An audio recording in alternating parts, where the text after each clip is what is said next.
And welcome to part one of the Burnley highlights of the season for 1994-95, with the Clarets back in Division 1 after a 10-year absence.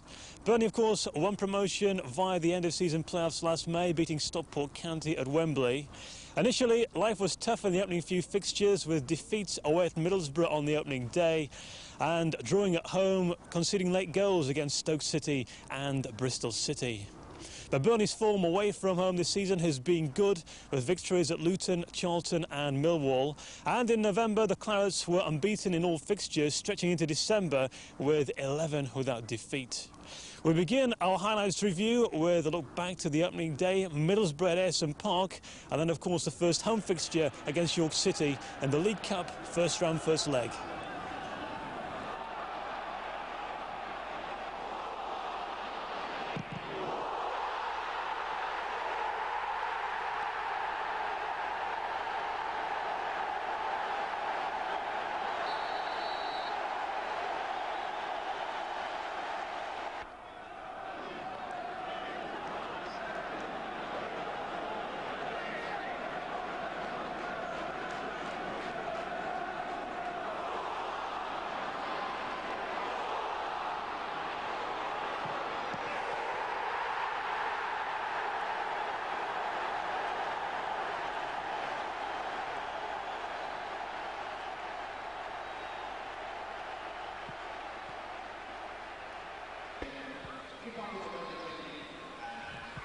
Good evening and welcome to Turf Moor for this, what only can be described as the real thing. It's the first round, first leg of the Coca-Cola Cup, and it's the Clarets versus York City.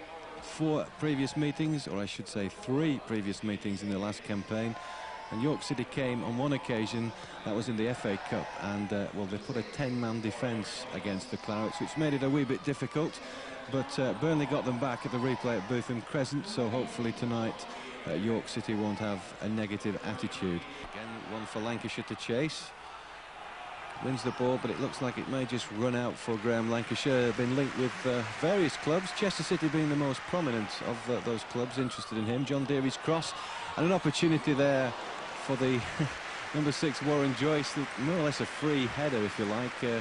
Found himself unmarked at the far post and really could have placed it, and he did, but not enough power on it. Dean Kiley, no real problem for him. Taken again by Parkinson. Lofted to the far post. With opportunity for Davis, and the shot over the top from that left-hand side. Steve Davis found himself again in space, as did Warren Joyce did only a few moments ago. So that's really possibly their best opportunity so far for the Clarets. And Steve Davis, as a professional, will always tell you, never lean back when you're shooting. If Steve Cooper can get hold of this one, it's a similar situation. Header goes in, it's just over the top. It took a deflection there. The big central defender got the head in. Now then Heath, but again it runs into Tony Barras, the other big central defender for York. Nice flick on again for Heath. Here's a chance for John Deary now, an opportunity to score, and he smacks the ball against the bar. Unbelievable. And a great effort from John Deary, just to like the position in a central position, and that has really let this game alight for the minute. A great effort from John Deary, and you could hear the ball smack against the bar, just on the penalty spot, if you like, and smack, there it goes. The goalkeeper, Dean Kiley, well beaten, and John Deary, well, a wee bit unlucky, I would think, on that occasion. That was on 36 minutes, and perhaps this game should or could come to life now. Heath's cross, but again not a good one. York managed to clear. Ball push wide for Joyce. Got players in support. Davis trying his luck there, and a great sizzling shot which cannoned off a York City defender. And I think this has definitely put Burnley in the mood now. Superb shot there from Steve Davis. Corner to the Clarets then.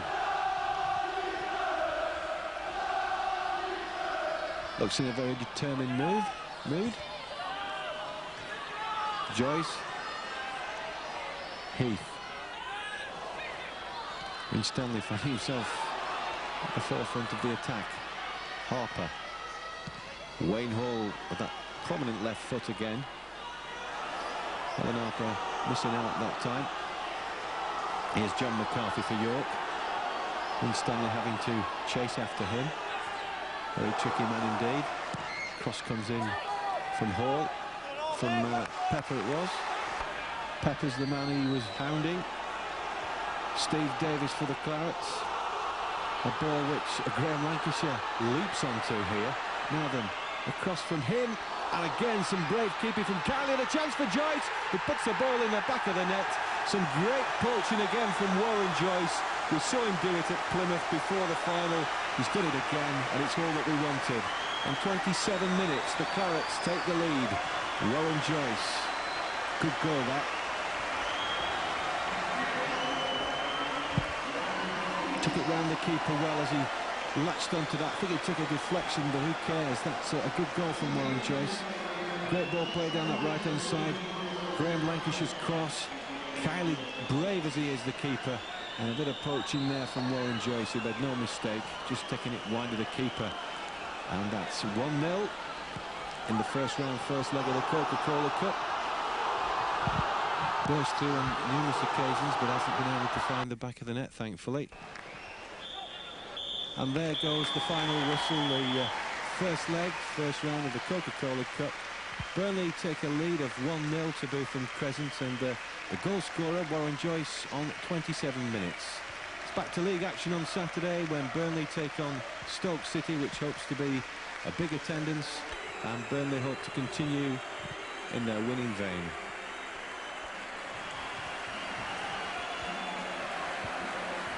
A warm welcome to Turf Moor. Our voices drowned out for this match, the one the Claret supporters have been looking for, and this is the home game against Stoke City, and we're really looking forward to this one. And some team news straight away. I can tell you that John Gale, the on-loan signing from Coventry City, is in the Burnley lineup this afternoon, and also the return of Ted McMinn and Chris Vinicum, who himself injured in the early parts of the season. Early doors yet that it is.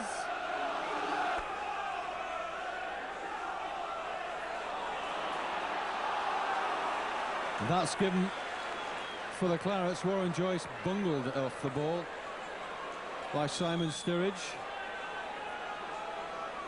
Quickly taken by Heath, and Gale straight at the keeper. Would you believe that one, Tony? It was a good cross, well taken from Heath. Yeah, as you say, it's been very tight at the moment. Apart from the nuisance value that John Gale is providing up front, Burnley not really hurting the Stoke defence, I feel, and a little bit more penetration is needed.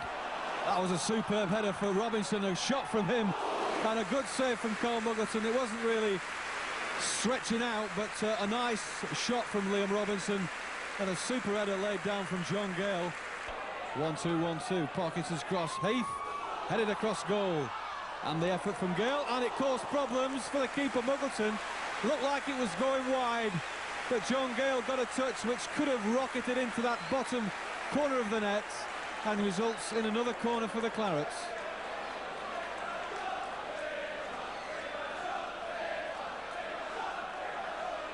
McMinn that it is with that corner. Gale goes up, the ball in, Davis, a goal! And Steve Davis scores with a super header, and that gives Burnley a 1-0 lead on 41 minutes, 4 minutes before the break. And would you believe that, Tony? Yeah, tremendous goal just before the half-time break. Gale did well initially with the shot, which I'm not sure if it would have gone in, but the goalkeeper giving the corner away, and as it came across, Davis, who's always up there for these set pieces, nodding that one in the corner, so a great lead for the Clarets. That was a superb goal from the Clarets. Patience prevailed. Dead ball situations, 2 on the right-hand side. The flick-on came through, and Steve Davis crowned it. 1-0 to Burnley. Looking for Gale, who's unmarked on that far side. Sanford there. The referee giving it. Penalty. John Gale was claiming. The referee has given it. A penalty to the Clarets. A goal before the break. I suggested that a moment ago. There could be 2. And there's every opportunity now for Burnley to take a 2-0 lead. Gary Parkinson to take it instead of the injured David Ayres. So Parkinson, an opportunity to make a 2-0 lead here. Oh, and he's saved it, goodness me. So that's disappointment. That could have been a 2-goal lead, but Carl Muggleton diving to his left-hand side. Gary Parkinson never looked like he was going to score from that one, did he, Tony? No, I'm a bit surprised really that Adrian Heath didn't take that spot kick, as he used to take them before David Ayres. Didn't have quite a good record, but a very poor kick really from Parkinson, and the goalkeeper not really having to do too much to keep that one out. Robinson's cross, Gale goes up well, and Heath just inches away, if you'll pardon the pun. Burnley come alive despite missing the penalty.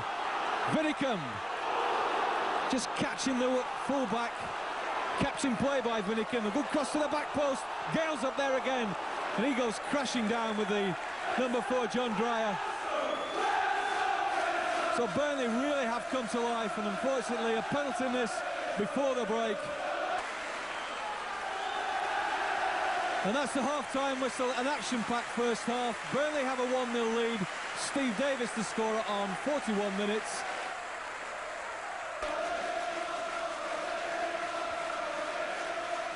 Wayne Biggins.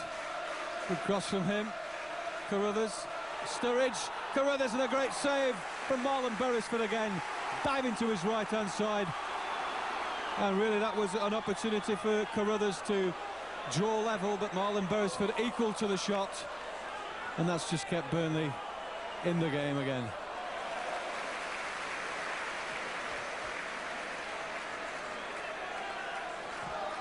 Good save that from Marlon Beresford when it looked like Carruthers may have drawn level, Tony. Yeah, the lad found himself in a good bit of space in the penalty box, and Beresford doing well to smother the shot. I think the Stoke lad though will be a bit disappointed that he didn't hit the target from that range. Carruthers. Come off the head of Warren Joyce, that one. Cleghorn gets it down, brings it across. And opportunity for Cleghorn, hits the ball. And that's just wide. Just wide from Simon Sturridge. Trying to spray the ball about Stoke, and they do quite successfully to Biggins. Carruthers. Davis been Stanley marking him. And another bending shot from Simon Sturridge. But Butler wins the ball. Cross from him. Oh, Graham Shaw, can he turn? He doesn't have to. Across the face of the goal. It's unbelievable. It really is. How on earth did that goal go in? Burnley lapsed for 1 second, and Stoke score in the last second. Well into injury time, and the lad's got away on the right-hand side. And as the cross come over, there was about three Stoke lads waiting to follow the ball in, and really disaster for the Clarets, and really now no time to get another one, I don't think.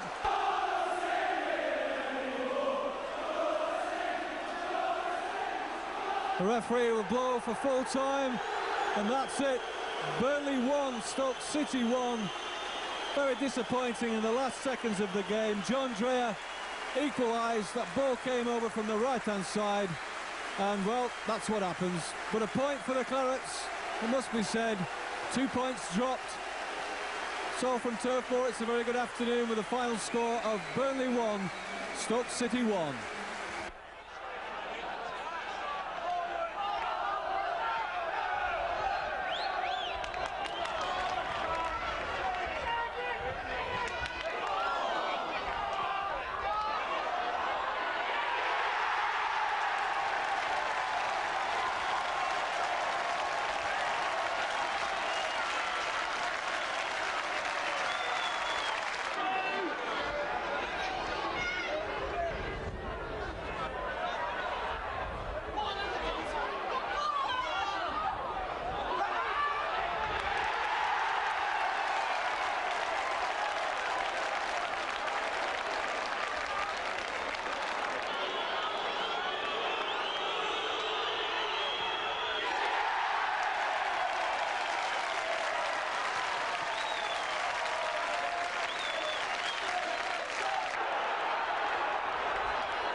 The referee, Mr. Lupton, synchronising his watch, and away go Bristol City.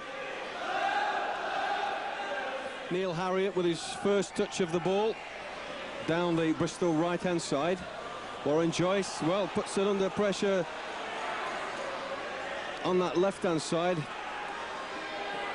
Colin Loss with the ball now. First time effort.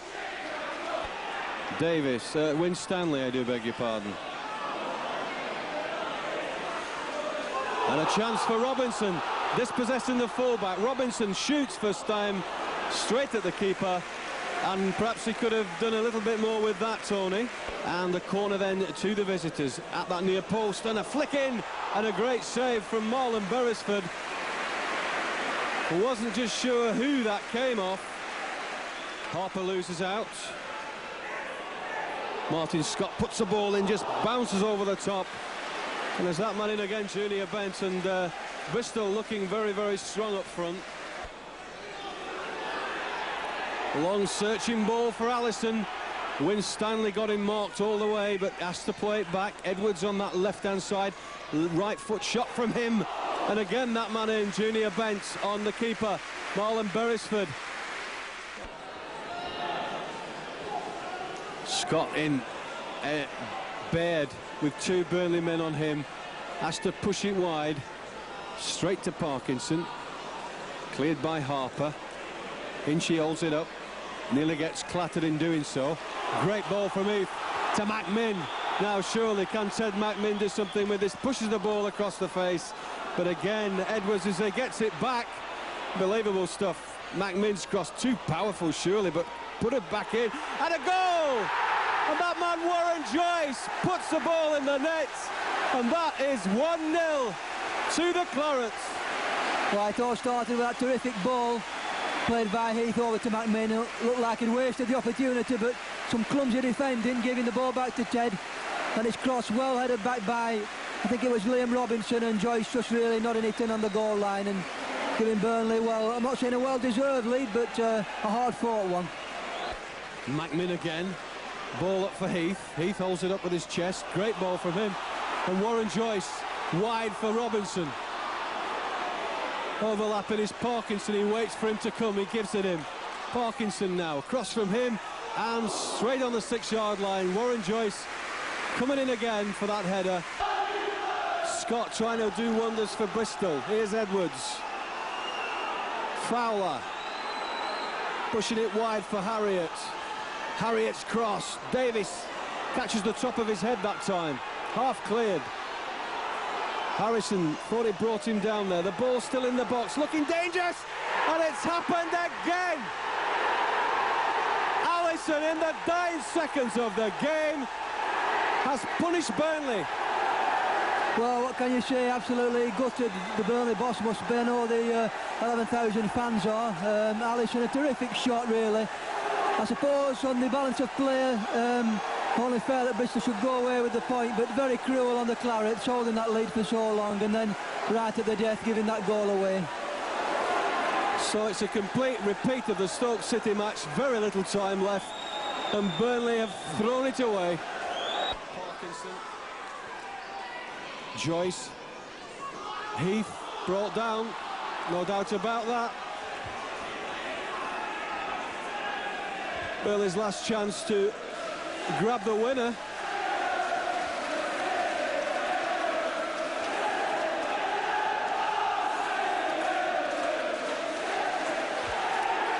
The referee blows for full time.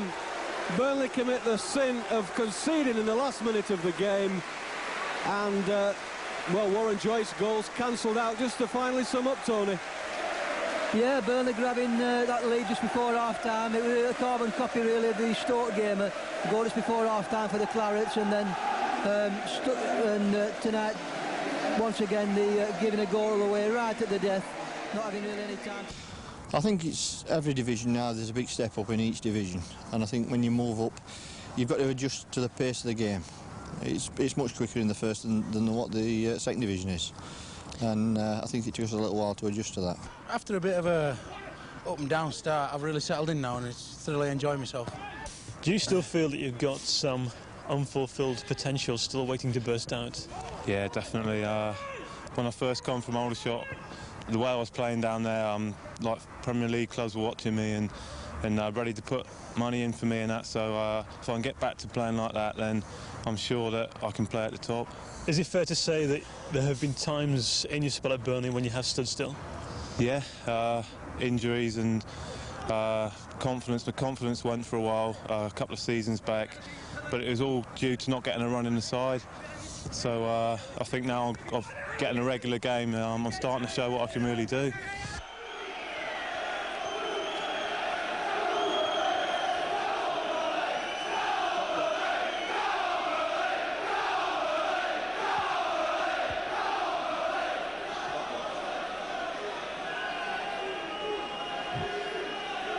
So we'll wait for this one to David Ayres giving chance to the long side. John Gale just shaking his hand.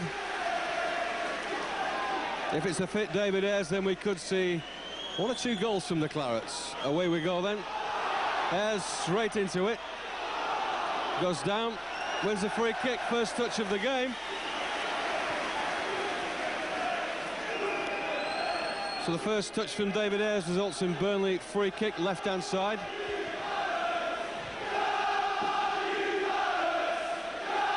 Chris Vinicum to take to that far post, looking for John Gale. Up goes Gale. The foul by the former Coventry City centre-forward. He used his weight once again, Tony, the big lad, John.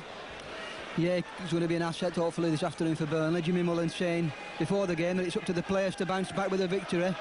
And that today's match, obviously, is an important one because everybody needs to get... Because Burnley needing to get the win to settle the nerves, and that's so we can get an early goal and calm things down. That's Barnsley on that left-hand side, offside given against them. Rammel was looking for that ball, but he never really was going to get so high. O'Connell challenge on Vinicum, comes back to him. Here's Parkinson now.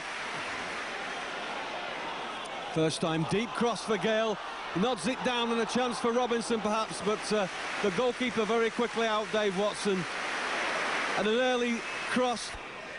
Steve Davis, I wonder what sort of a pass that was. David Ayres weaving away, a right foot shot from him, always dangerous. Straight at the keeper, but again, David Ayres looking the part. And couple before the break would do this afternoon. Gale nods down again, but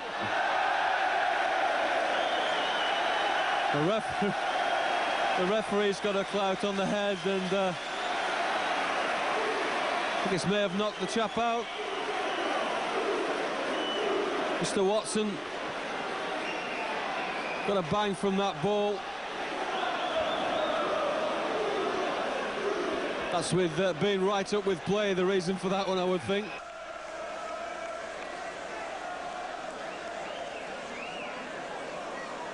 He has to race back for it. 2 men on him, as always, and Parkinson chasing back, but does well to turn. Put in, not offside. David Ayres now, we've got a chance for him into the penalty area. Right side, left foot, lets the peg go, and just wide for David Ayres. That is something we have been missing, Tony, and that looked like it was going in.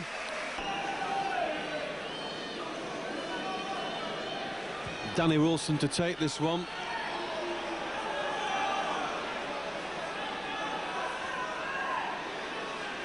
Warren Joyce running around on that far side, ready to perhaps come on. Adrian Heath just sat on the dugout wall as we await for this free kick to come over from Wilson. But Marlon Beresford directing traffic on his goal line. Ball comes in, dangerous one, and the ball in the back of the net.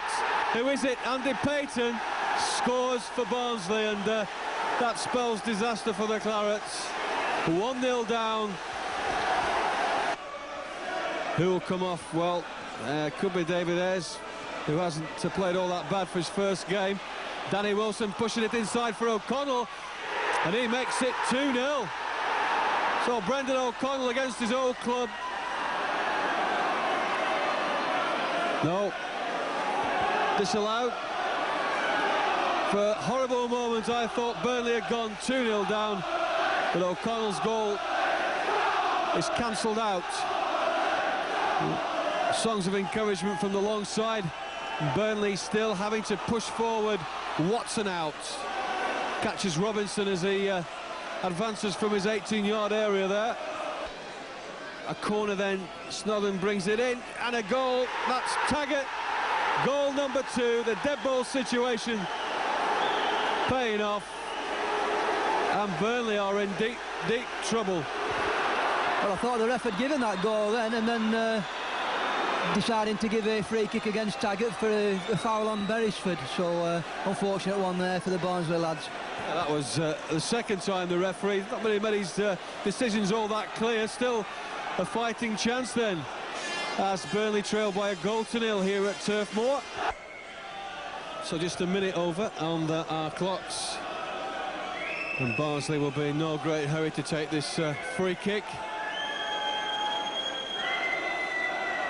Watson, and that's it, time up. A defeat at Turf Moor. Burnley go down a goal to 0, Tony, and very, very disappointing. Yeah, poor performance really by the Clarets. Never really got going into their stride. Hustled out of it by a very well organised, well-disciplined Barnsley side. And I think really on reflection of the 90 minutes, a fair scoreline.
Good afternoon, welcome to Turf Moor. And this game can only be described as match of the day. It's like the good times back at Turf Moor. Wolverhampton Wanderers, the visitor. And Tony, your thoughts and memories can you conjure up between Burnley and Wolves?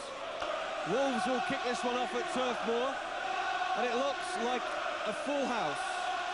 We synchronise our watches. Steve Bull in that centre circle there. Plenty of memories about him, the England international. Very strong striker that he is. Graham Taylor's men all set for this one, as well as Jimmy Mullen's men too. And away go Wolves. Jerry Harrison for Burnley. Straight to the left back, Andy Thompson pushing it forward. Win Stanley for Burnley and pushed out of the way. Here's Robinson, Harrison. Adrian Heath puts the ball backwards to Harper. Vinicum does well, edge of the area, shot from him, and a good save from Mike Stowell. Dive into his right-hand side there. First blood going to the Clarets. Steve Bull does well, beats his marker. But that man Kelly offside again for Wolves. Good ball down for John Deary again down that left-hand side. Deary does well, squares it up for Heath. Heath to Robinson, Heath-Robinson combination, Jerry Harrison. Just over the top from Jerry Harrison. So it makes it a bit difficult. Now, where, you know, they talk a lot about dead ball situation, Burnley do a lot of talking, but it's about time they made one pay. Here's Davis, great shot, good save from Mike Stowell. Diving to his right-hand side, and that was the best dead ball situation we've seen from the Clarets, Tony, for a bit. He's got Robinson shouting for the ball way up front. Heath. Davis nearly runs into Bull. Robinson holds the ball up over to Heath. Parkinson to Robinson. It's a good play from Burnley, but can they get it over?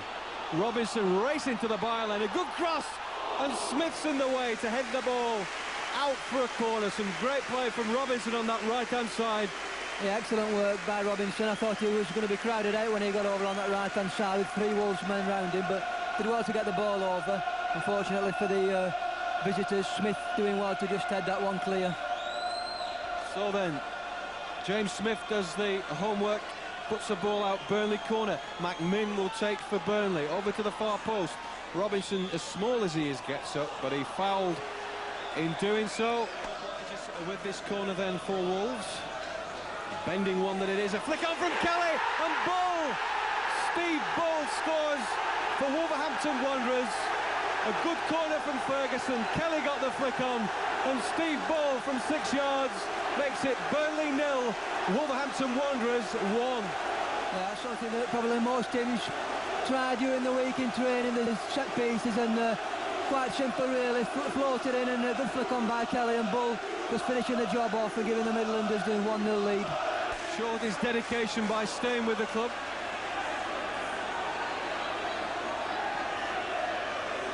Beresford kicks, looking for Heath. Shirtless there. Heath wide for McMinn now. Cross from him, a good effort to Adrian Heath, just wide. My word, they don't come much closer than that, and McMinn putting a good early ball in. Yeah, great work by McMinn, who's coming to this game in the second half, and really that's the difference between winning and losing football games. Bull just knocking out a simple header in at the other end, and then Heath really will be disappointed at not finishing that one off. Amber walls appeared with only Inchy Heath in it, which, well, it might get past the lads. Davis did the shot. Save from Mike Stowell, no real problem. Made it look easy, the Wolves keeper. Looking for Harper who'd advance forward. David Ayres weaving and diving away, left foot surely. Sets up for Deary, he'll have to be sharp across the face. Burnley really screaming out for a goal there. John Deary's dragging it wide. Yeah, Ayres again instigating the opening for Deary, and looked odds on a goal, but just crashing it the wrong side of the post. So it's McMinn now with this free kick just outside the Wolves penalty area. And Phyllis Kirk is up there too at the back post. Davis in, Winstanley, well, they're looking for his third goal. It nearly landed in Burnley centre. Is it the third? Yeah, unfortunate for the Wolves lad to be given offside. I don't think it's in the...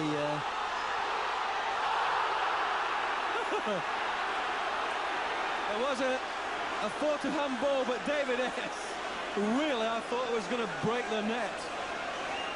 Well, once again, the Wolves players demonstrating with the ref that they didn't blow up, but going back to that bull incident, I don't think it's in the linesman's flag, so he popped it in the goal and the ref's gone and booked him for time wasting, I think. Referee looking at his watch. McMinn for Davis in the penalty area. Holds the ball up well, crosses in and headed away again by the Wolves defence. McMinn he's weaving his way, and that must be a penalty. No, says the referee. How could the referee say that? McMinn retaliates, and McMinn's going to get something for this. Yeah, I think a bit of diving by Ted. I don't think it was a penalty, and obviously the Wolves player's not happy that he was trying to play for one, and then a little bit of a scuffle. We'll just have to see what the referee decides to do here. Well, McMinn's still remonstrating with the Wolverhampton players. Like you say, I think it was a bit of play acting from the showman, but trying to salvage something from this game, and that it could have happened, couldn't it? Wolves looking for their first victory away from home, and they've got it.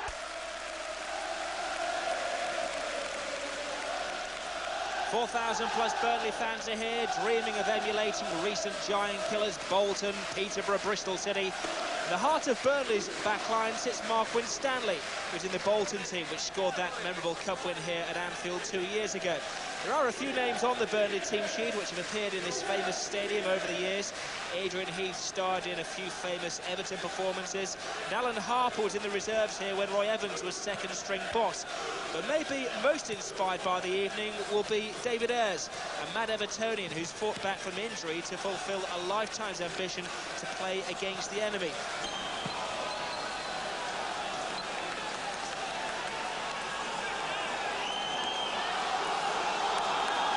Well, there is a precedent for a Clarets Cup shock back in 1976. The team, including Willie Morgan, Mike Summerby, Leighton James and Brian Flynn, beat Liverpool in a replay. Peter Noble scored the winning goal that night.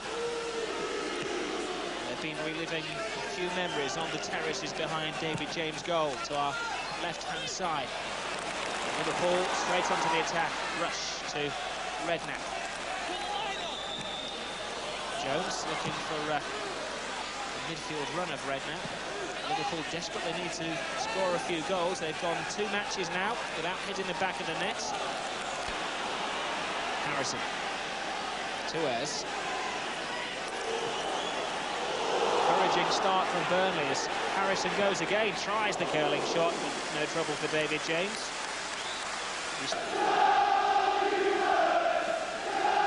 Gritty Scott. 2 bounces of the ball, what does that mean? It's going to the near post, it means, and it almost means a goal for Adrian Heath. Referee keeping the game flowing, though there was a handball there. The advantage is Burnley's. Harrison with Scales. Scales with a tackle. Heath with a shot, saved by James. He did enough to get it away, and Scales clears. But an encouraging move from Burnley, and Jerry Harrison still can't beat this man, David James. Hanneman's shot takes a deflection, and Beresford thought he'd saved the corner. Well, the linesman is waving his flag furiously on the far side.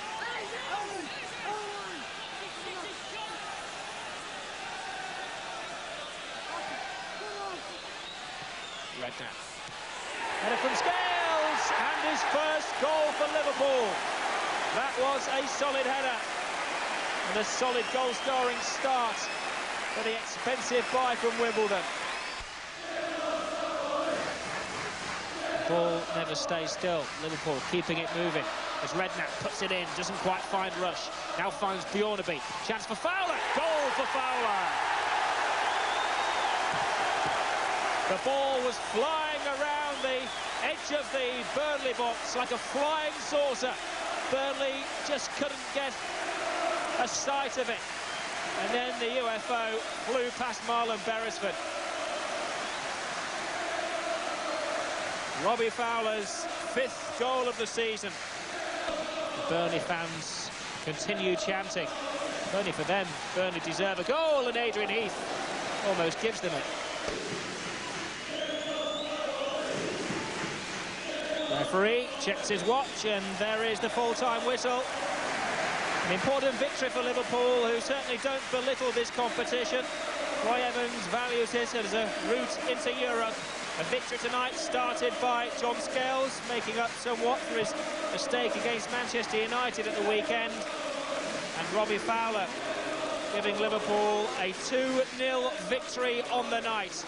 And really you have to say it's beyond Burnley. But who knows in the second leg at Turf Moor. Final score from Anfield, Liverpool 2, Burnley 0. Forward, and Strudder caught, or very nearly caught the ball from Harrison, and David Ayres has a chance to put Burnley in front. Top goal scorer last season, yet to get off the mark at this. He's hit the post, and Naylor manages somehow to get the ball behind. It struck the foot of the post and hit Naylor in the face and went out for a corner. Still Mickey Phelan. Foul.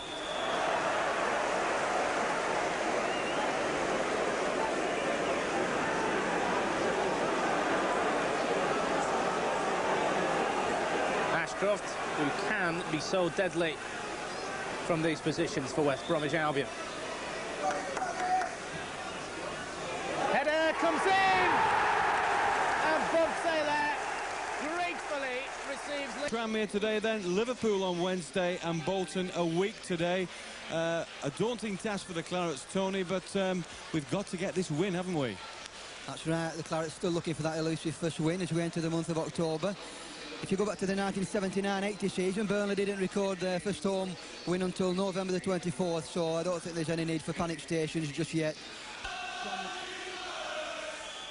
And away go Tranmere Rovers. Sean Garnett getting his first touch of the ball back to former Manchester City keeper Eric Nixon, him as well as Marlon Beresford as a Premiership goalkeeper.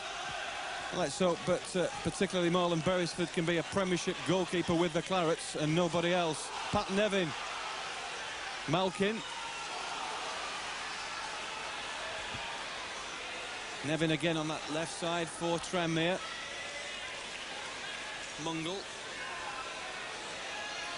Backpedaling Tranmere at the moment. Haven't really got the feel of the turf yet. Burnley using the flanks in this first period, and hopefully that could pay dividends. Heath lobs it in. Robinson to lay it off for Heath, and a shot from him, and that wins a corner for the Clarets. Came off Gary Stevens, and I think that would have gone in, or aimingly going to the top left. Yeah, Inchie looking for his first goal of the campaign. A good little 1-2 there, and Stevens doing well just to put Heath off and give away the corner. So it'd be nice to see Burnley get a goal from one of their own set pieces, but McMinn deciding against the short corner. Floats it in, McMinn. Davis is up there. The ball doesn't fall too kindly for him, and Tranmere come away with it, but only as far as Harper for Burnley. Harrison's ball, well, much too much weight. That's it. Burnley half clear the danger from that set piece on that right-hand side. Morrissey weaving away. McGrail's crossing, and a goal. And that man, John Aldridge, can you believe that? McGrail put the ball in hard and low, and Aldridge sleeked in on the far post to make it look, what I would say, dead easy. Yeah, Marlon Beresford demonstrating with the Burnley defence on why that cross was allowed to get in. And Robinson to Davis now. Good ball down the right for McMinn. Can McMinn cross early? He does. And a chance for Heath. And a good save from Nixon. Diving to his right-hand side. Great ball play down the right-hand side. And the super cross from Ted again. Encouraging signs. Can Burnley do it, Tony? Well, let's hope so. Tranmere looking still very dangerous on the break. Heathy again, and he's brought down penalty. My word. Adrian Heath did all the hard work, and I'm sure that he's going to take it. Is it going to be David Ayres? Oh, my word. I think Ayres will take it. Let's hope it's third time lucky with Parkinson missing the one against Stoke, and then Ayres unfortunate last week. So let's hope this time that this finds the back of the net. It's moments like this when nobody really, Burnley supporters, do not want to watch. And I'm sure David Ayres, well, we know David Ayres is a great dead ball kicker. And David Ayres takes it and he scores. Burnley are level. And David Ayres makes sure of that. Well, you can feel the relief all around the stadium, crashing into the roof of the net. And now with still time, maybe Burnley can go out and try and grab a winner. David Ayres on that left-hand side, got the long side roaring, a good crossing from him, and Garnett's away with his head. Harper in. Robinson up. Chance for Heath to push it out. Parkinson going to dominate with McMinn. Cross from him. Can they get it in? It's a goal! Tony Philliskirk! The referee has disallowed it. Yellow card. Can you believe that? Why has Tony Philliskirk handled ball? I think he must have knocked it in with his hand. That's, I mean, it happened very quickly. Great cross by McMinn. He must have really knocked it in with his hand, I think. The referee's brought the yellow card out straight away. And Tranmere are giving it away too. David Ayres now. Will he come in now? Have a shot, David Ayres. Rifles it in. No. Harper up there. O'Brien. Aldridge leaves it. Oh, for Brannan. And away goes Brannan. That Davis, is brought him down. A penalty. I do not believe it, but Davis definitely brought him down. The lad Brannan was through, Tony, and a disaster for the Clarets. Well, it could be a red card because he was clear on goal. I think the Burnley captain could be, I was going to take an early bath, but it's going into injury time. But, well, this could be a disaster. It could be a home defeat and a red card, I think, here. The last minute of the game, and Tranmere come forward. He's got the red card. The captain's armband is thrown. Gone for nothing.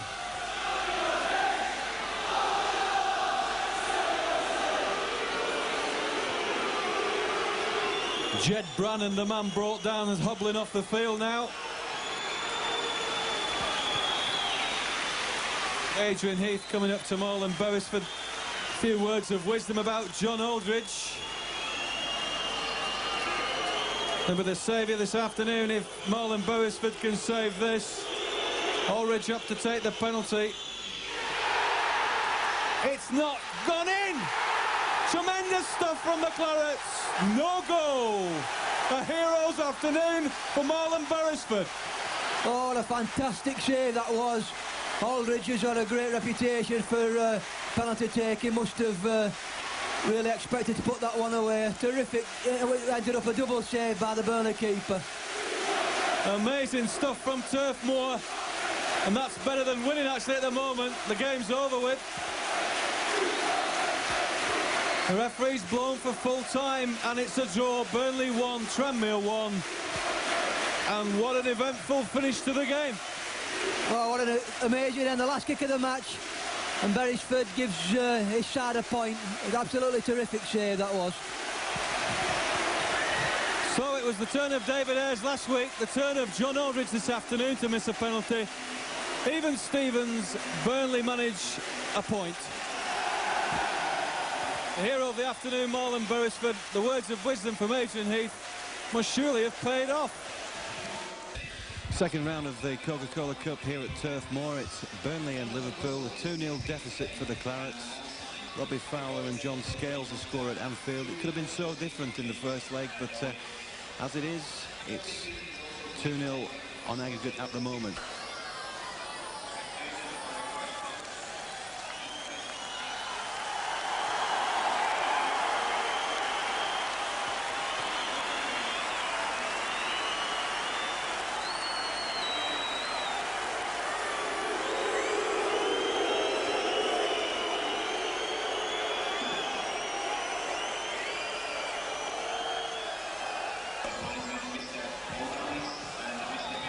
Yeah, Burnley will be relying on Ted and David Ayres on the other flank to provide some good balls in for the Clarets men.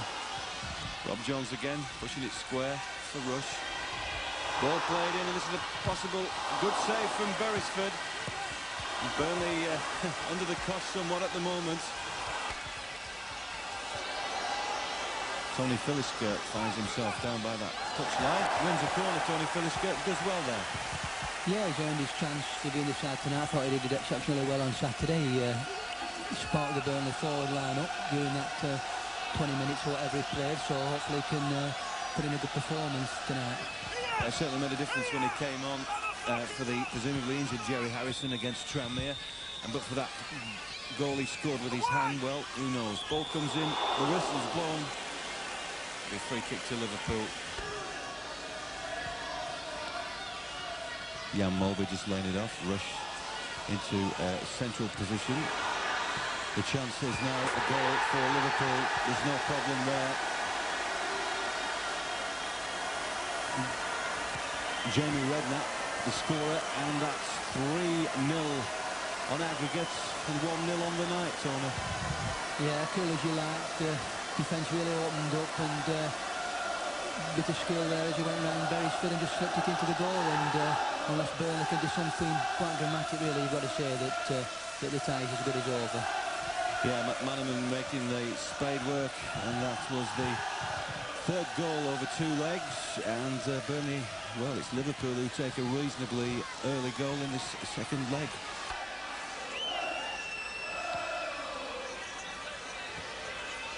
Boynton plays it in, and that is the second goal for Liverpool. Comes from Robbie Fowler. Such a big squad, Liverpool. We haven't seen much of Nigel Clough, and he's obviously just prompted him back into the first team. Liverpool on the attack again, and that's a goal, really. What can you say about that one?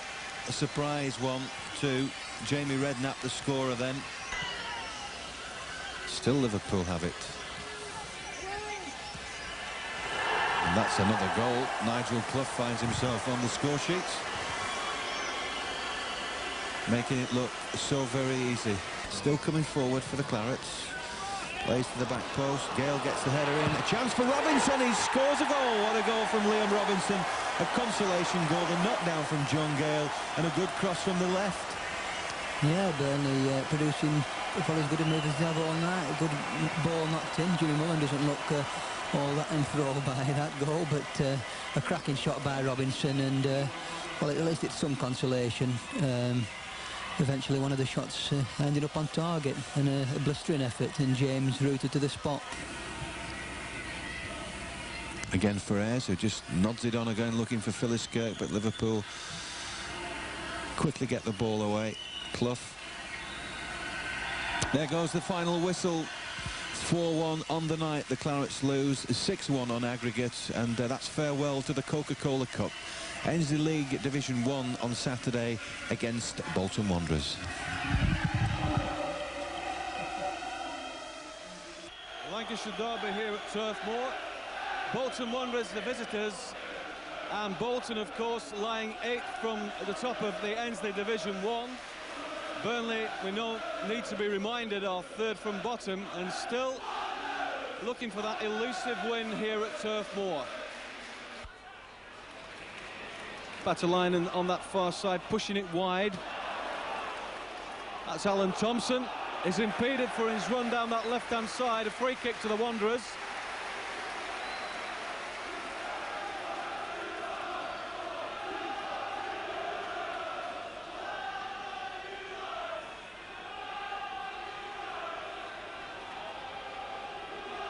Another set piece for the visitors as Thompson in, and a goal straight away.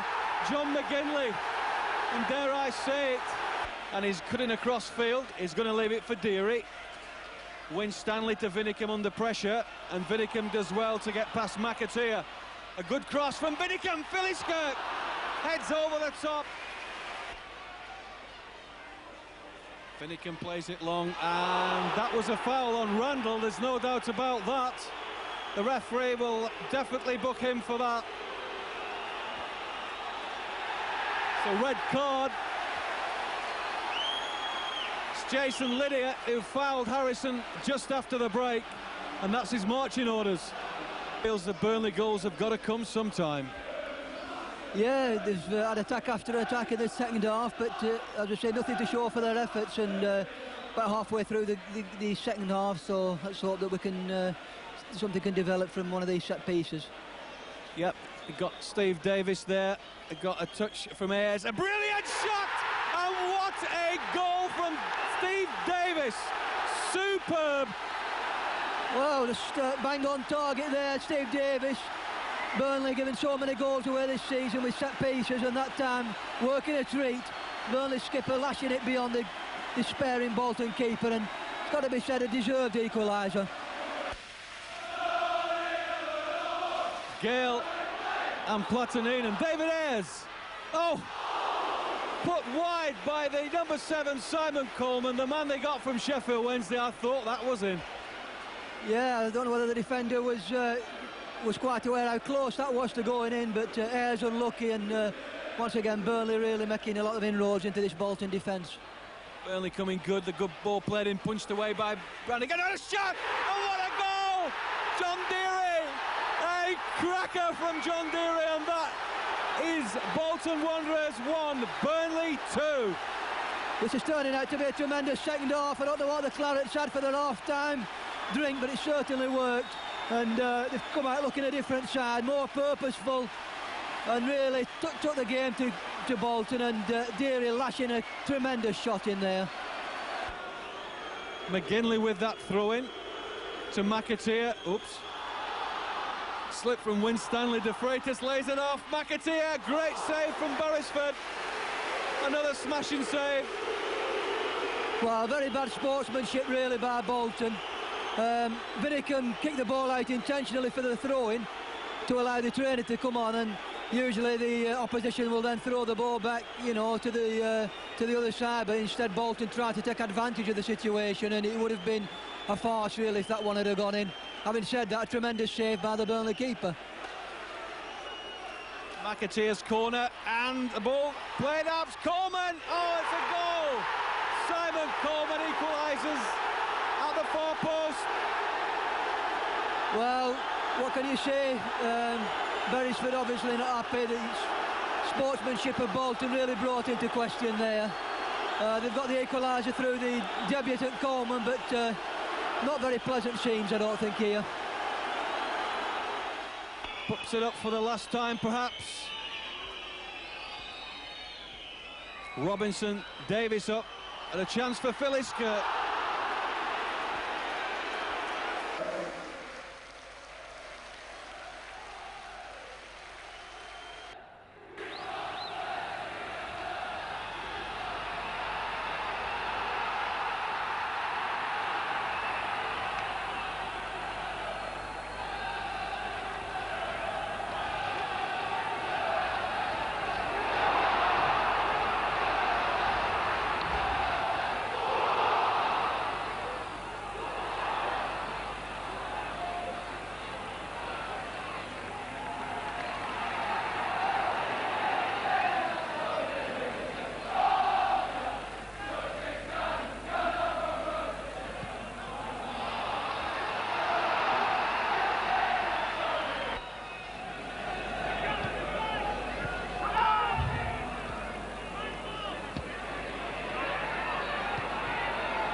Marlon Beresford, the Burnley #1. There's been a lot of transfer speculation about yourself during the early part of the season. Has that been unsettling at all for yourself? No, not at all. I think it's been flattering more than anything. There's been speculation for the last couple of years, so it's just you just take it in your stride really and get on with your own game. Burnley obviously stepping up to a higher grade of football. Quite an awkward start at the beginning of the campaign, but now the Burnley lads seem to have found their feet in the division. Yeah, I think we took a little bit of time to adapt to the division, you know, and to the pace of things, to the quality of the team was against. Looking back on the first half of the season, would I be right in saying the highlight for yourself was the injury time penalty save against John Aldridge? I think so, yeah. I always take great pride in saving penalties anyway, but to save one against a player such as the quality as John Aldridge and in the last minute was extra special.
Ambitions. I know you want to play at some stage in the top flight. You're still certainly young enough to do so.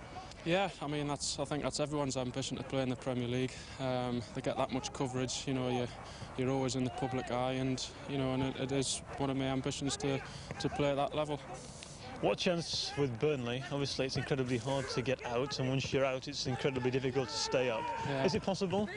I think it is. I mean, I think we've been surprised. I mean, I think we were expecting a lot more from the division when we first came up. It took us a few games to find our feet, but I think now we're holding our own, and I think we've played all the top teams now, and I don't think we've got anything to worry about. Jamie, how easy has it been to settle in at your new club? Easier than I ever expected. It's been superb. It's been as if I've been here really all my career. Great set of lads and just everything I imagined really.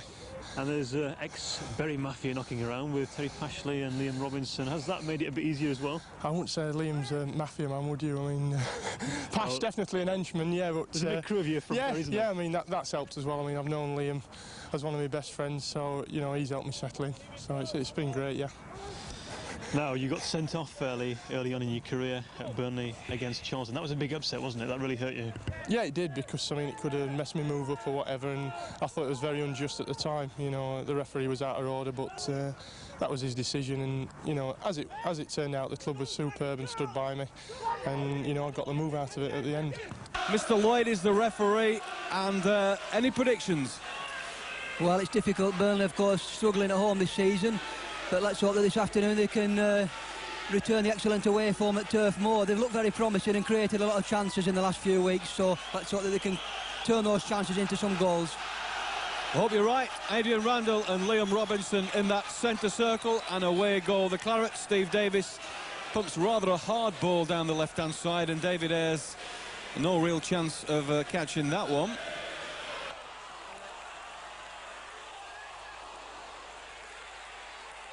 John Deary's ball and brought down. Penalty.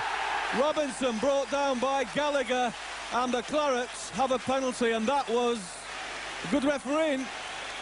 Yeah, no real doubt about that one. Robinson tricking his way down the left and tripped, and referee no doubt, and David Ayres with a chance to give the Clarets a 1-0 lead. So David Ayres, who converted not all that long ago, and David Ayres steps up and blasts it in off the post. David Ayres gives the Clarets a 1-0 lead here at the Turf. Just sneaking in inside the post, but Ayres won't mind that, and just the kind of start that the Burnley side wanted. Just coming up to 7 minutes on the clock. Burnley 1, Notts County 0. David Ayres from the spot, just the tonic the Clarets needed early doors. Wide again for Parkinson. Backward of square for Harper. A good ball in for Ayres, who turns. He's still in possession, David Ayres, spinning round on that left foot. A great opportunity. Robinson sidestepping for the keeper, Rees. I think the county lads were frightened of putting a tackle in following the penalty incident and squaring it to Robinson, but unfortunately for him, he's trying to place it into the corner, but straight at the keeper.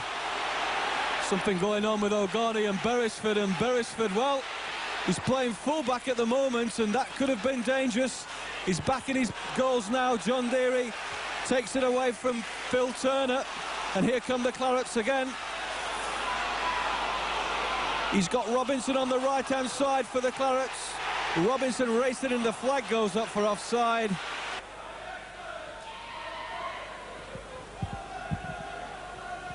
Good flick on from Devlin, and taken away from Winstanley. O'Gorney thought he was in, but Burnley managed to defend that well. Vinicum's dispossessed, and a chance possibly here. Devlin crosses in. Oh, and the ball is in the back of the net. That is disaster for Burnley, and that was a fast raid and a mistake really which caused it. Yeah, I think Robinson, can Burnley get back into this? Oh, and that was a bad challenge by Butler on Liam Robinson. A free kick. Nothing from the referee.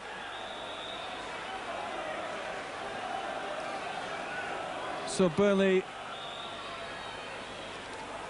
to force this one over, and a ball in the net. Mark Winstanley does it again. A great free kick.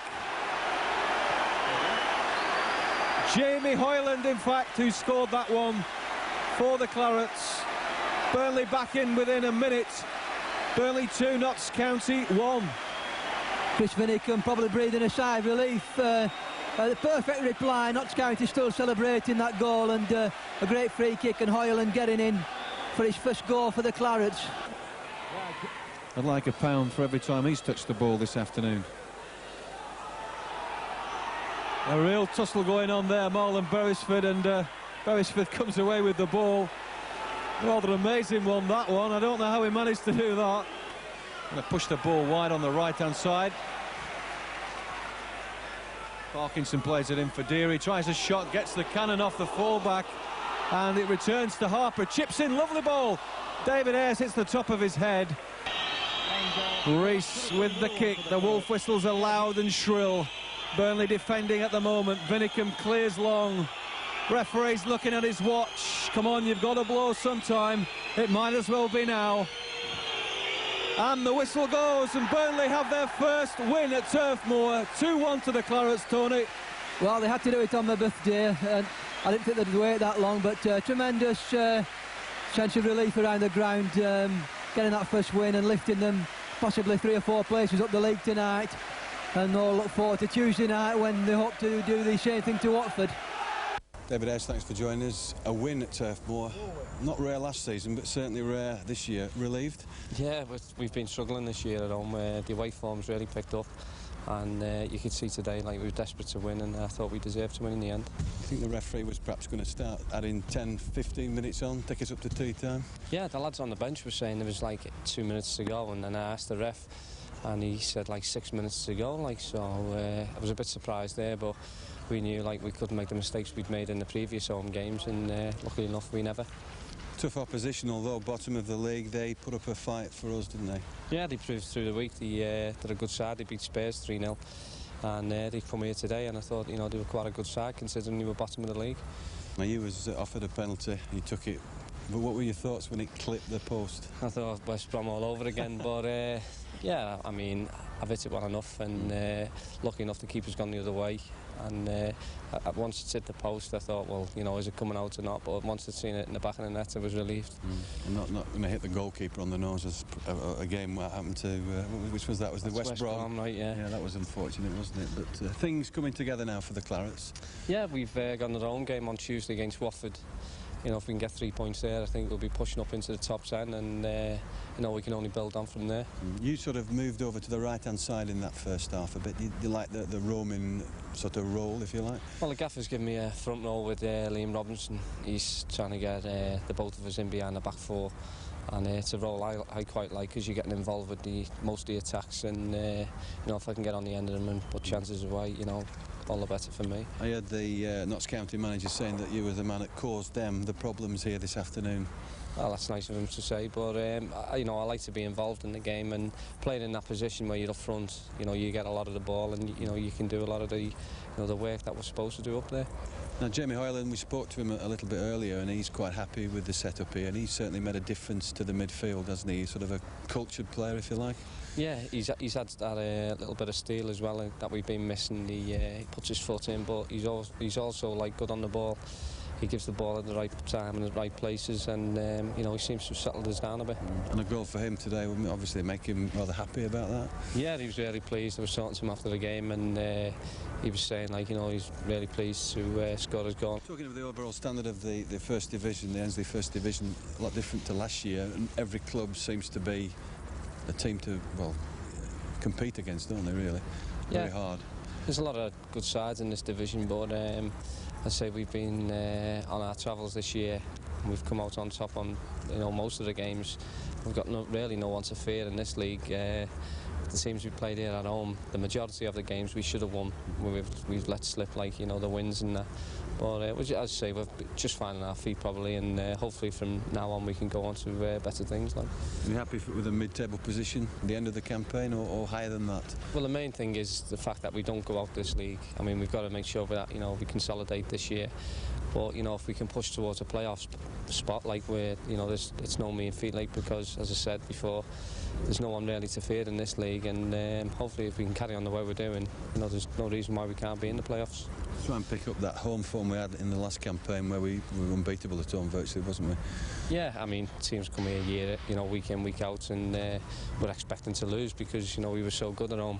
The away form was abysmal, like, and I think we're 1 win away from last year's 4 wins. So, you know, if we can improve the home form and carry on picking the points up away from home, you know, things can only get better. You should look Burnley do it. Thank you very much, David Ayres. Cheers, thanks. Well, that elusive win at Turf Moor came on Saturday, and this evening, well, Burnley are at home once again, this time to Watford, a team just above the Clarets by 1 point. And they themselves are not a bad side. Much like Burnley, they're in a false position. With me is Tony Lister. Tony, we look for another win here this evening, and if we do get that one, we will find ourselves in a mid-table position. Yeah, that's right, Dave. The league very tight at the moment. Burnley, at present time, just 3 points from the playoffs. And tonight the Clarets will be looking to acquire another 3 points in their quest to continue the rise up the First Division table.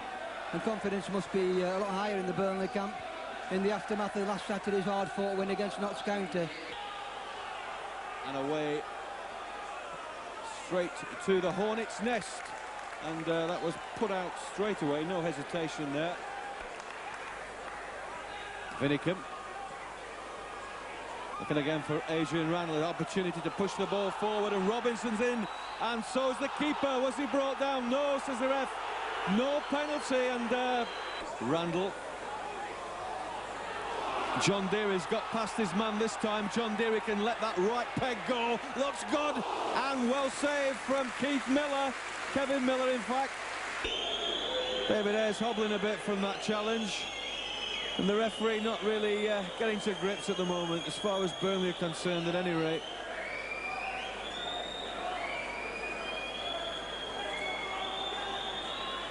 Oh, and that's Mooney away. The offside trap this time, and oh, it's in the back of the net. Mooney made the spade work, the ball played in. That was a quick break. Ayres chests it down, does well, brings it back for Vinicum this time. A nice ball coming in now from Vinicum, and Philiska. I don't honestly think Philiska realised he got the ball at his feet then.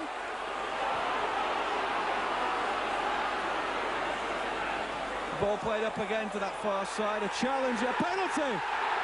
This time the referee gives Burnley a penalty, Tony. Oh, quite amazing. The previous move that Burnley had, the ball came in, and really there were two going up for the header.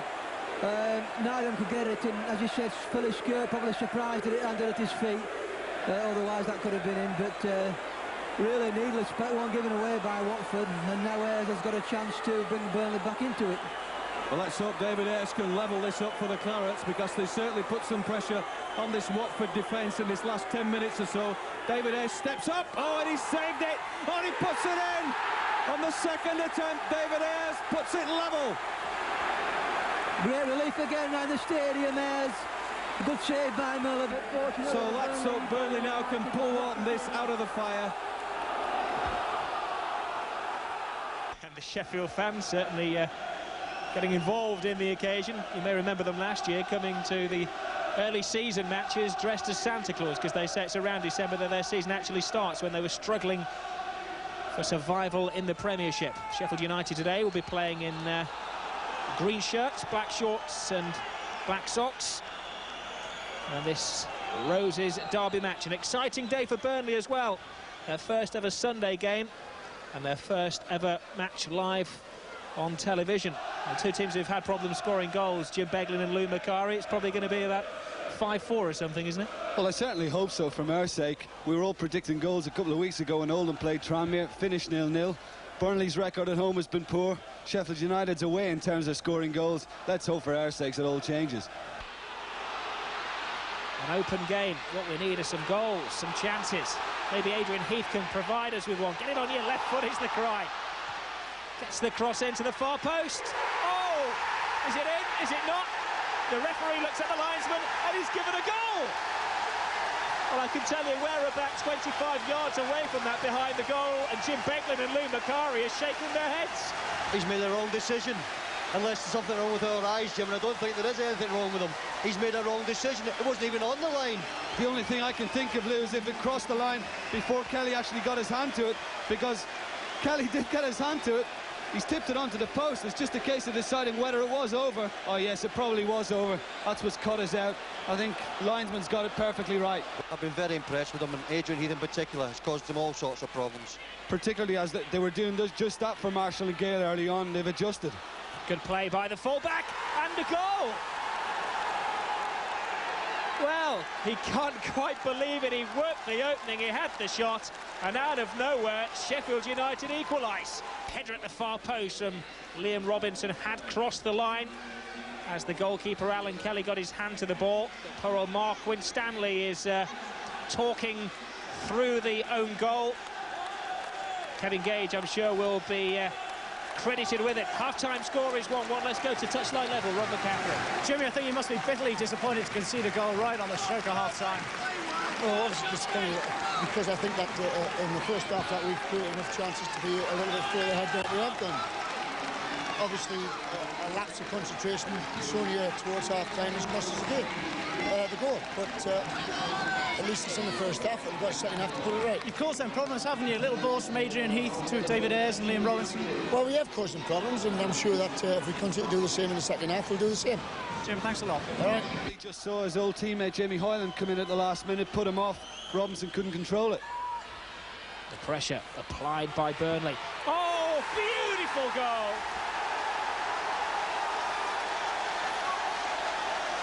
And Burnley are back.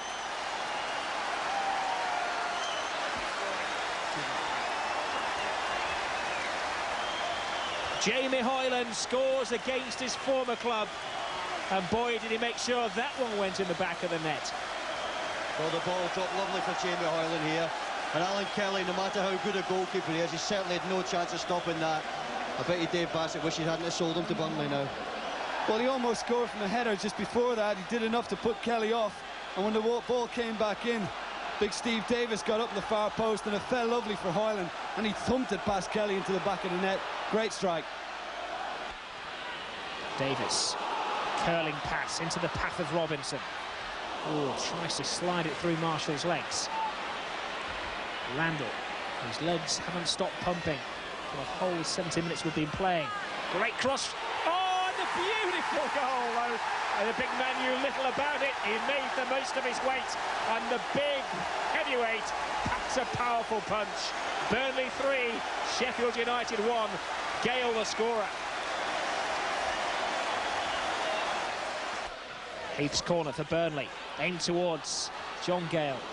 He's certainly got Sheffield United rattled in there. There's a chance for a fourth. Kelly with the save, the ball's still not away. A real calamity, and there is the fourth goal for Burnley. Captain Steve Davis.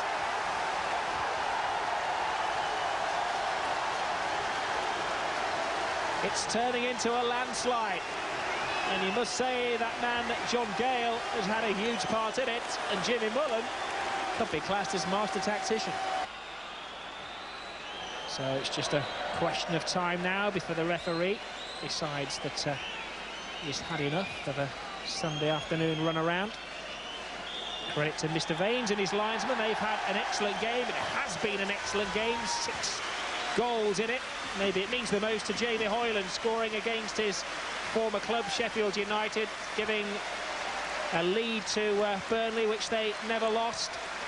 And maybe the man who changed the course of the game was Big John Gale, the Burnley substitute, who scored that diving shoulder to make it 3-1. And the game was sealed by a goal from Jim and Lou's man of the match, Steve Davis, making it 4-1. A late diving header from the Sheffield United substitute, Andy Scott, made it 4-2. Burnley go moving up the Ends League First Division. The claret has been flowing at Turf Moor. Let's hear from Jimmy Mullen, who's talking to Rob McCaffrey. It's actually the man of the match, Steve Davis, and there's your Ensley, Al. Congratulations. Is that Burnley's best performance of the season, would you feel? Yes, definitely. Certainly at home, anyway. We've created a lot of chances and managed to stick 4 in, so we're all thoroughly delighted. And you got your 4th goal this season. I think we can take a look at it now. It was a bit of a scramble in the box, wasn't it, when Big John Gale causing problems again.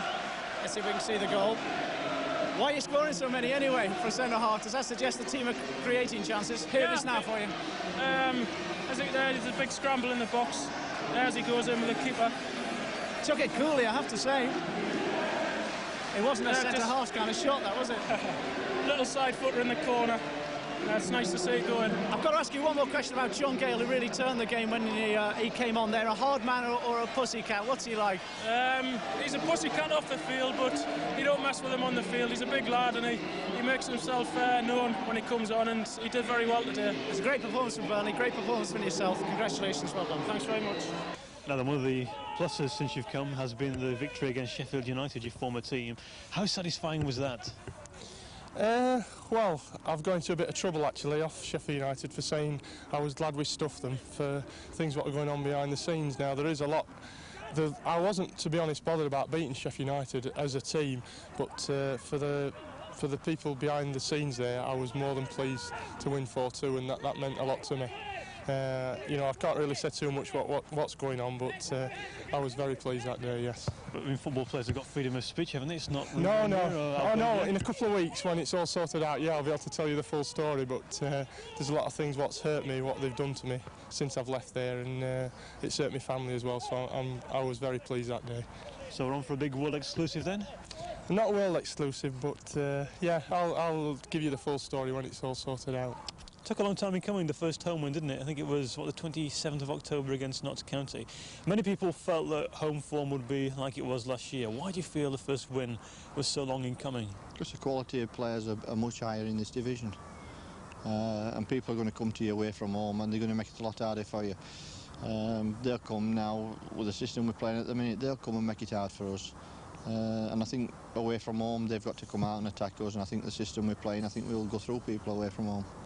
Because you recorded impressive wins on your travels early on, why do you feel that you collected those wins away from home when you weren't winning at home? Was it because of the system you were playing? Well, we played well in those games, but I say, you know, you go to Charlton, they're playing two wide men, and the system we played through them. I think the one against Watford, when they come, they did watch us a few times. Obviously, they watched us down at Charlton. They come and played, they matched us in the middle of the park with the same number of players, and that's going to make it much harder for us. And he's still got it. He's done well there, the lad. That's fair enough. Town aren't going to mess about at this stage. Burnley keep it in play.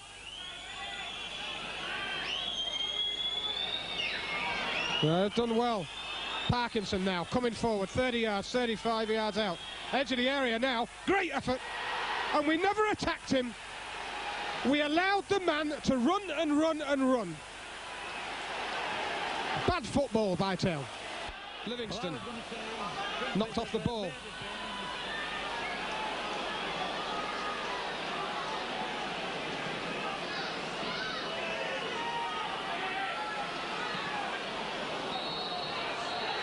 And there's a full-time whistle. Town can't believe it.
Appreciation for both teams. Heads and forward winners of this season.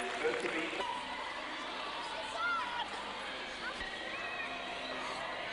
I think all the facilities that Burnley have got are very, very good. The training ground, the stadium here is all very, very good. And since I've been here, I think the fans have been brilliant as well. And coming from Bolton, you spent obviously almost all your career there at Burnham Park. It must have been a strange thing for you to have to make the move. I must admit, yeah, it was a bit strange to like leave a place where we'd been for 10 years. But like I've said before, as soon as I knew that Burnley were interested in me, I thought, well, I can't come to a better place. And already this season you've formed a formidable partnership with the Burnley skipper Steve Davis. Hopefully, yeah. I mean, we're playing quite well at the moment. Hopefully we'll keep it going through to the end of the season and do well for Burnley.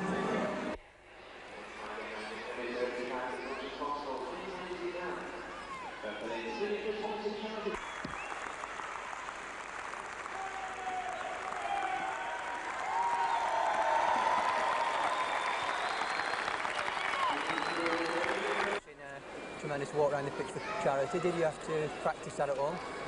Not really, no. I do a lot of it in training and that, so yeah, I'm used to keeping the ball up and that. It's a good thing to learn, so I was quite used to that today. Burnley had a shaky start, it has to be said, at the beginning of the season, but since then we've had this excellent unbeaten run.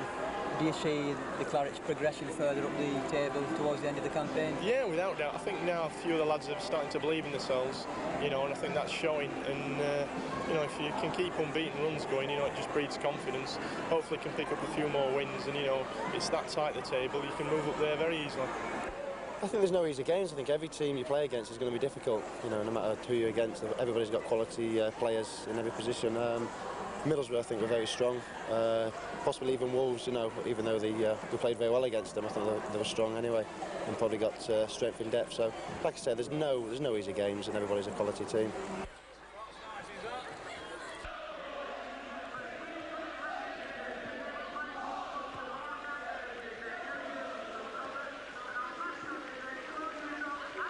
They'll start as big underdogs here against a Burnley side who really are on a roll at the moment.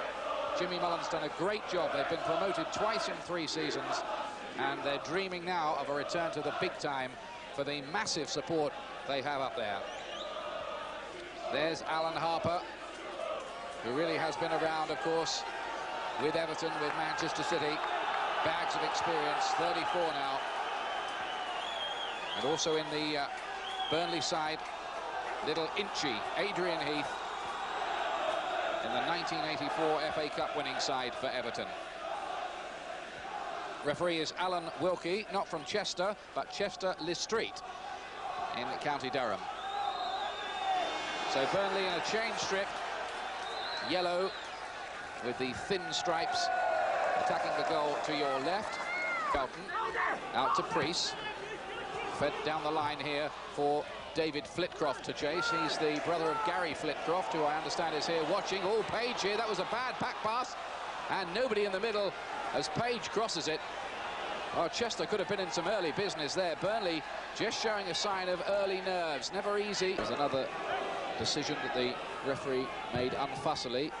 Heath, the ball bouncing around very dangerously in there, and this time the referee has given a penalty kick. Well, there was some holding in there, and Chester are protesting. I couldn't see what it was, to be perfectly frank with you. Let's have a look again.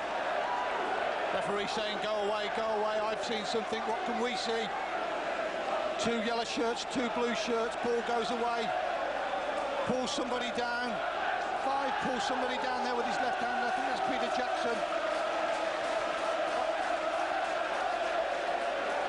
Jackson pulled down Hoyland by the look of it.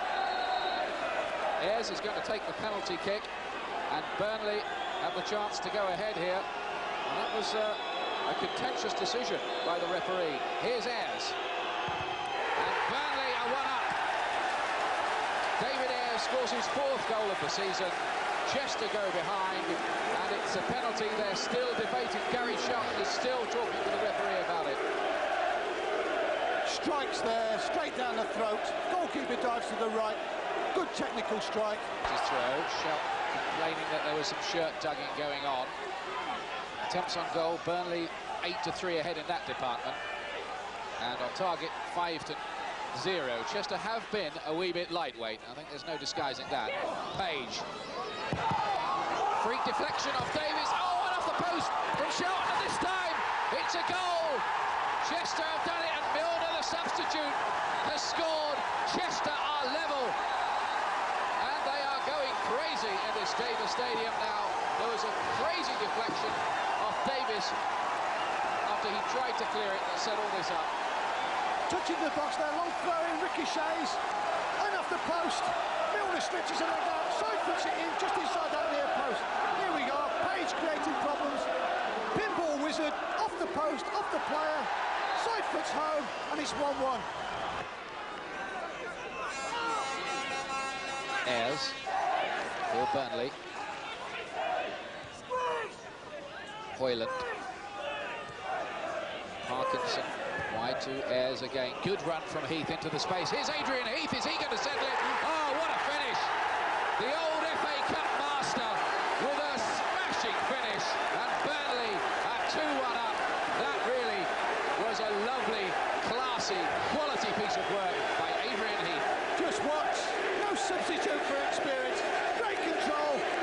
That's where the top corner is, and even the great Folgate can't get there. Super control, great ball in, and a wonderful, wonderful finish. Does he want to see those twin Wembley Towers again?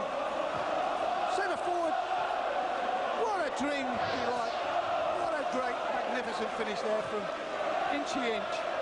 Milner, who got one of their only goals so far. It'll have to be quick for Chester. Milner. Page just losing his footing at a vital moment. And the whistle goes. Burnley are through to the third round of the FA Cup. They'll be away to Cambridge. It was a brilliant strike from Adrian Heath late on that settled it, but Burnley played some very good football in the second half. They were worth the win. And their side certainly on the way back. David Ayres with a penalty opened the scoring. It was a debatable one. I'm sure we'll speak a bit more about that as we look back on the action. The substitute, Andy Milner, came up with an equaliser for Chester, who battled and battled and battled and played with great credit for a side with a lot of free transfer men in who had to reshape. They're down near the bottom of Division 2. If they can play with that kind of fight, they may climb a little bit more, Mike Page's side. But the Burnley fans are the ones who are celebrating there at the English end of this quaint little Diva Stadium. So let's go backstage and meet some of the principal characters in the drama here. There's Adrian Heath and Adrian Randall, the two Adrians. They're with GG, George Gavin. Yes, the first Adrian Heath. What a goal, Adrian. You can't have scored many better than that in your career, surely. Certainly not this season. It's only my second. I'm saving him for the FA Cup. Yeah, I was pleased with it. I thought the defender was really tight on me, and I had a good first touch, got it at my feet, and it's one of them that just nestles nicely in the top corner, so I'm well pleased. More importantly, it sort of killed the game off for us a little bit. All credit to them. Oh yeah, let's have a look. Yeah, I thought the defender here was closer, so I tried to knock it back, and it's managed there. Yeah, top corner. Sweet as enough, yeah. Good ball from Ayresy, actually. Perfect ball. I say, pleased with the first touch, and one of them that goes in top corner, well pleased. Important goal for the club, and you've been around a bit. You've seen a Wembley final, 84 and all the rest. It's a long way to go, but Cambridge is the next stop for you. Yeah, it won't be easy. It'll be like today, you know, all credit to Chester. They made it difficult for us, although I don't think we played as well as we could first half. Second half, we were a bit more like ourselves, got the passing going, created numerous chances, but more importantly, we're through. We've got Cambridge, and, you know, we're confident we can get a result. Luton went all the way last year to the semi-final. We can do the same. By your side, Adrian Randall, who's the man of the match, chosen by Bobby Gould, the Littlewoods man of the match. So, Adrian, well done. Lovely, thanks. That's great, that. And, Adrian, if you can present the old bottle to him. Well done, mate. Well done, Cheers, Inch. Thanks, mate. Superb, well done, mate. Cheers. Watch the cork, it will go off. I'll drink that tonight. Well done, guys. That'll be gone this afternoon. Cheers, thanks very much. Cheers.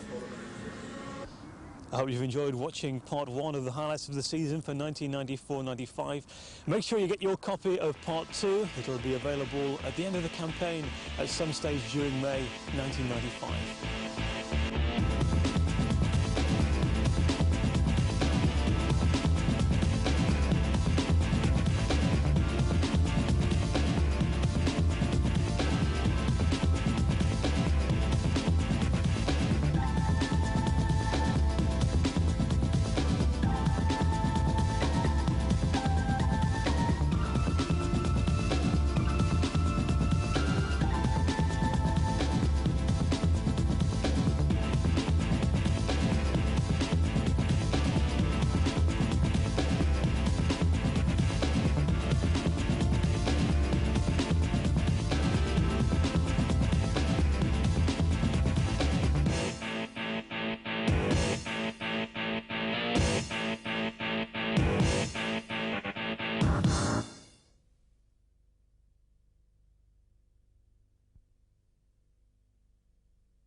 Burnley's adventure as a First Division club has lasted only one season, but the firm belief from within Turf Moor is that the club will be back as soon as possible.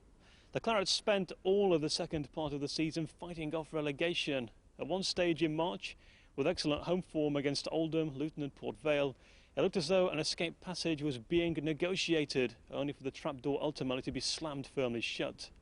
There have been highlights in the second half of the season as Burnley gave Liverpool a real run for their money in the FA Cup. Player of the Year Adrian Randall produced some sparkling form, as did star man Steve Davis.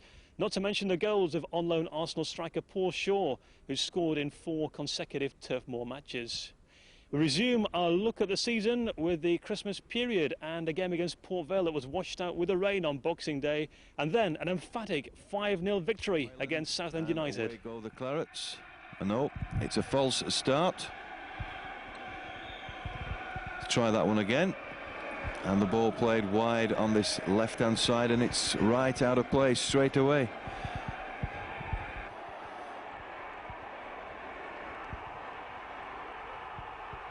David Ayres on that right-hand side at the moment for the Clarets, trying to find some room. Parkinson claiming that was a handball, but the referee, I don't think, will have any of it. As it is, it's a corner up to the Clarets.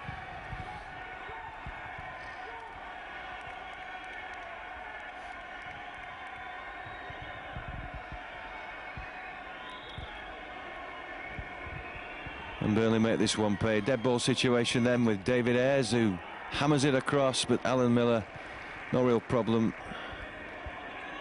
Burnley, of course, acquired Marlon Beresford from Sheffield Wednesday at a snip of around £100,000. And now, of course, the rest is history. His figures doubled. Oh, and the goal comes in, and that's man Hendry again. That was a shot for the Clarets. Beresford came out, but he can really take the goals, can't he? Parkinson usually switching play for Heath there.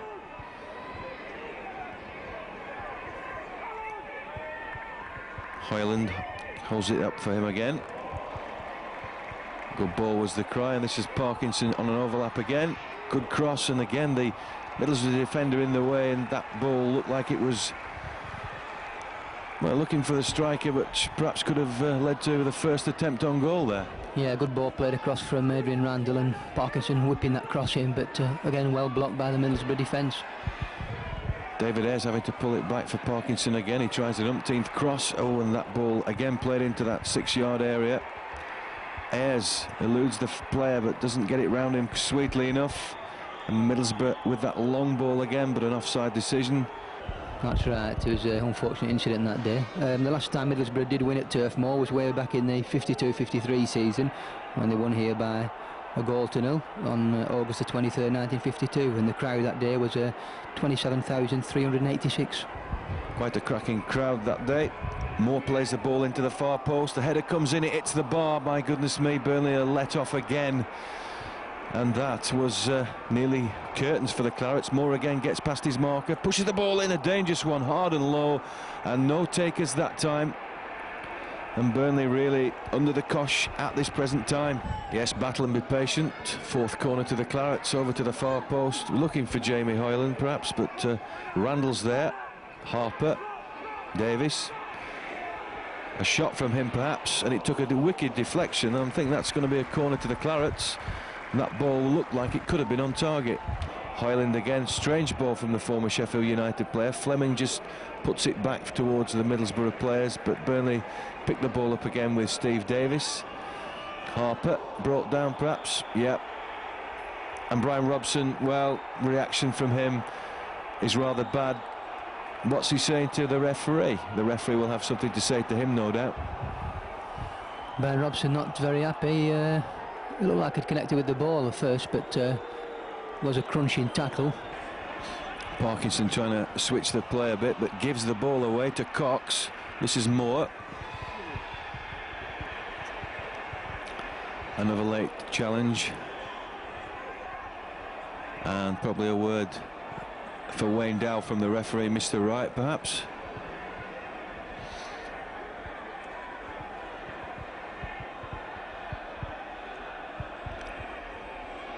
Another booking. Just a caution. Yeah, I don't think you can have any complaints about that. I think it's just a yellow card. Is it a red one?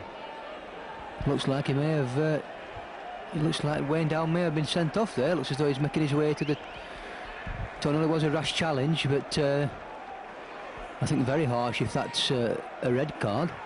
And yeah, unfortunate, Burnley down to 10 men.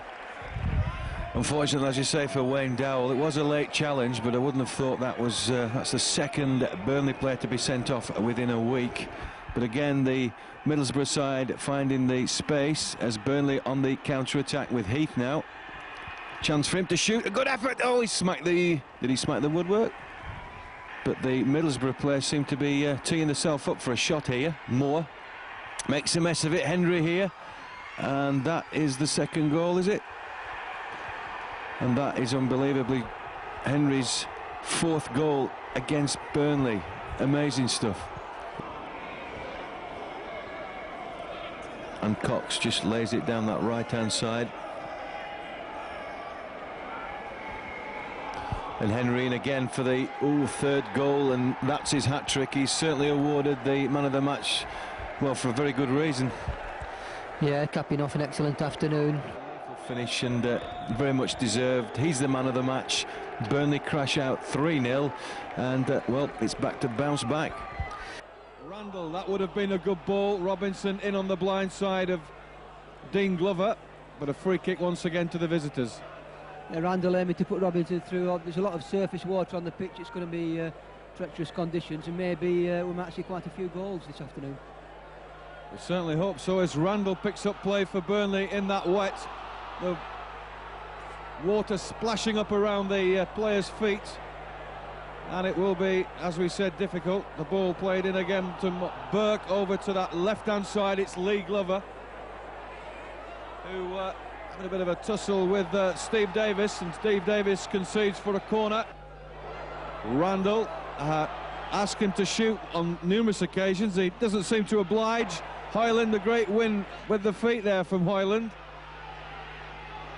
And McMinn, a chance for him. Can he hit the ball? Oh, a deflection and a goal. Ted McMinn, the first goal for the Clarets, and it comes early. Yeah, terrific return back to McMinn. I'm not sure if it took a deflection, but he won't mind that. Gaps appearing in the Port Vale defence and broke through, and just a perfect start for the Burnley boys. So the Ted McMinn will definitely claim that one. Coming in on 5 minutes. An array of Claret shirts came out to attack that ball, but it's still with the whites of Vale. And now a break on perhaps that ball. Will it stop in play for McMinn? It certainly has, and McMinn has the chance to put the ball over again. And it was a bit near the keeper, but the keeper didn't drop. Dropped it down as Robinson came in, and it wasn't a bad effort from McMinn. Beresford back to Davis as foil in there. Davis chooses the touchline, but it hasn't gone out of play yet. John Gale will try a challenge and completely miss. Van der Laan puts it again on that left-hand side. And a great effort. Oh, what a goal. What a superb goal from number 9, Martin Foyle. They don't come much better than that. Paul Musselwhite comes out to take this kick.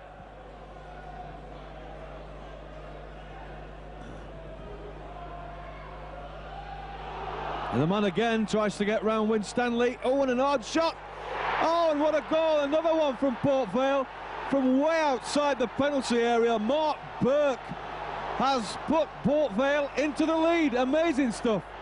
Another terrific shot, firing it into the bottom, Beresford's right-hand corner, and Burnley, after that excellent start, really got the backs against the wall now with 2 goals in about as many minutes. Certainly right. This is Burke now for Port Vale. That's a rather a strange ball, and that's going to go back, but it's not going to go back.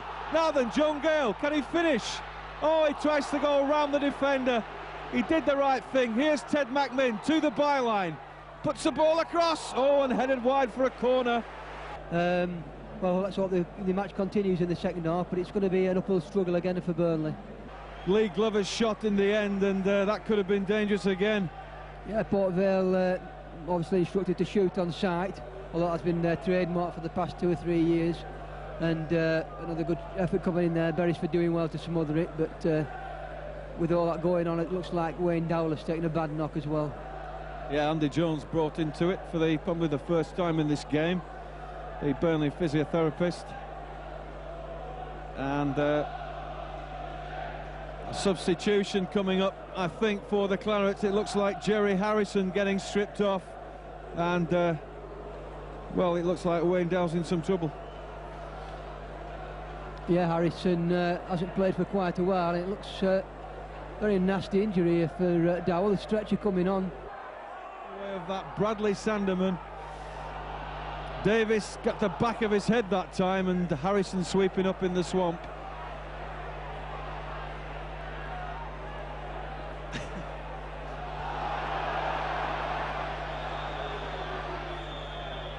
The game is abandoned.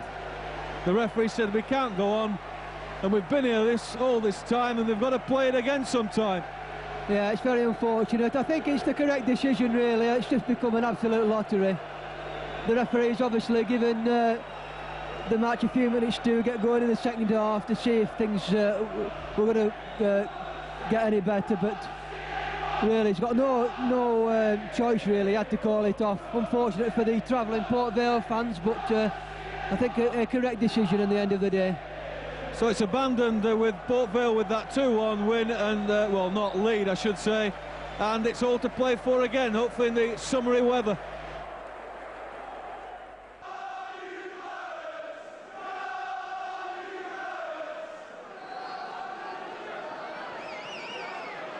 Southend, and well, the visitors are defending the Beale end, which is a usual thing for the Clarets. So we play in the second half towards the Ensley stand. John Gale quickly into the action there. Andy Edwards, Steve Davis, the Burnley skipper. A good ball in for Saville. Marlon Bracefords, good long kick towards the open end. Gale holds it up for Heath. Heath pushes it wide for John Deary. Always dangerous when Deary puts the ball in. And the header from Robinson, and it's wide. A cheer from the long side would suggest that may have been in. Finds Davis. Heath.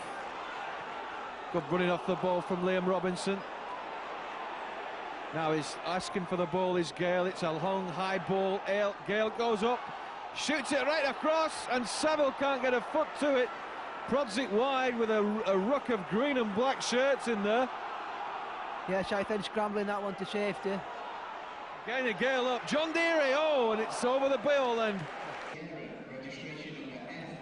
Yeah, we're just saying about Gary Parkinson, who 1994, his fortunes have definitely changed. Beginning of the year, playing week in, week out in the Pontins League for Bolton. And of course that bleak scenario changed for him when Burnley clinched that deal in that £90,000 transfer last January. Of course the highlight for him being scoring that winning goal against Stockport.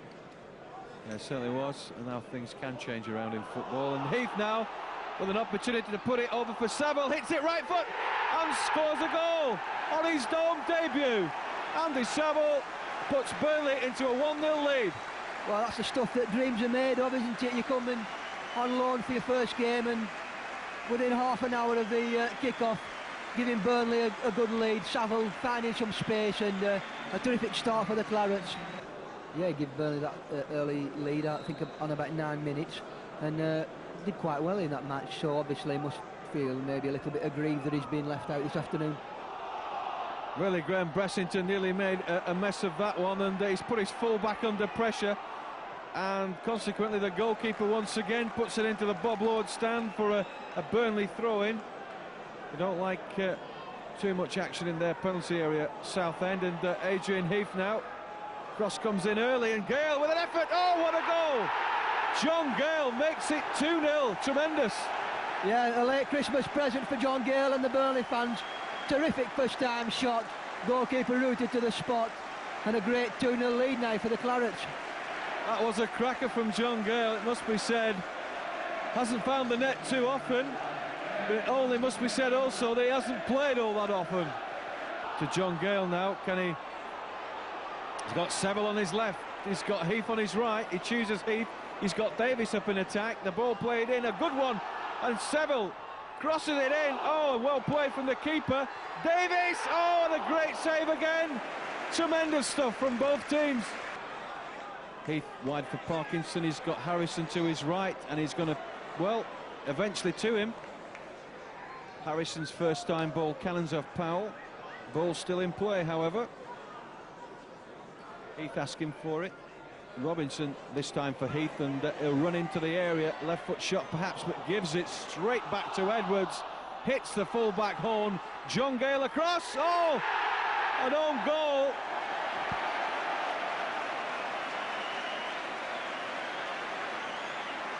Graham Bressington eventually put that ball in as Gale hammered it across.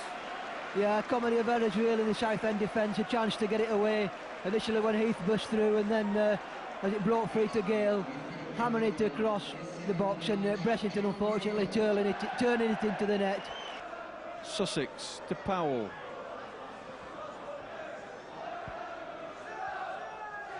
Willis finds Sussex. Sussex gives Willis the return.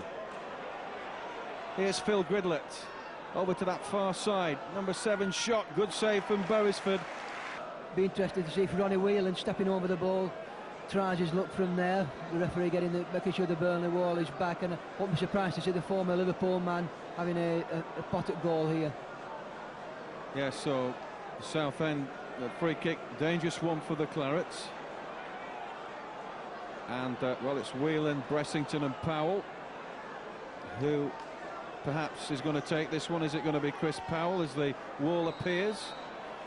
It's going to be Bressington's effort. Oh, and straight at Marlon Beresford. He just fails to hold it off, and the ball goes in the net. Beresford had it, then lost it. And Harrison gets a third bite of the cherry, and it's a bad challenge by Jerry Harrison. And a fight and a scuffle has developed here. There was no need for any of that, but it was a bad initial challenge by Harrison.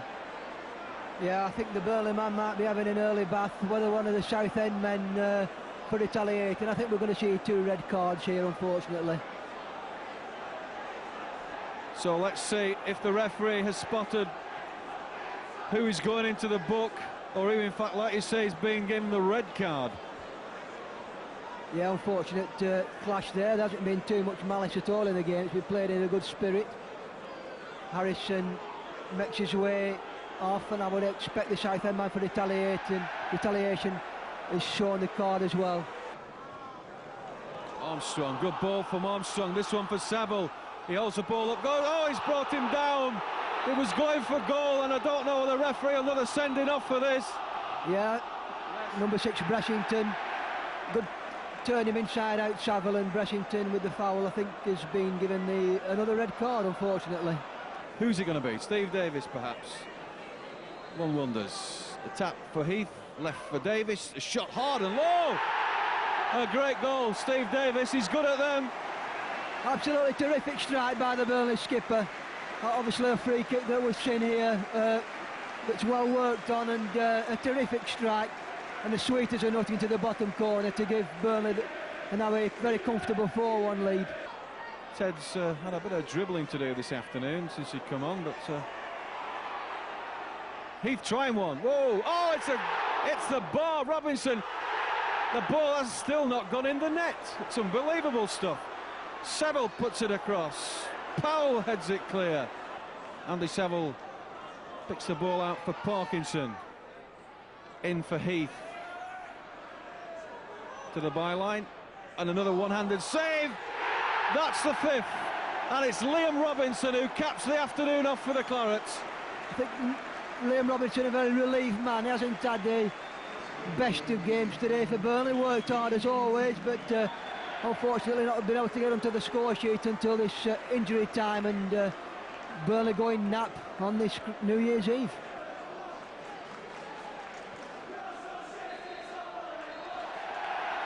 That's the final whistle. Burnley go out at 94 with a 5-1 win, Tony. Just to sum up. Yeah, an absolute flourish to go out with the whole year with that 5-1 win. a good performance by the Clarets, just that hiccup in the second half when Southend came back into it. Unfortunate about the sendings off them, what's been an entertaining game other than that, and a very welcome 3 points and 5 goals for Jimmy Mullen and his men. Pushing on Hoyland. So another free kick to Burnley. Cambridge a division lower than Burnley, and Burnley very much hoping that their superior football ability, or what we hope will give them a goal, and it almost came there from Liam Robinson.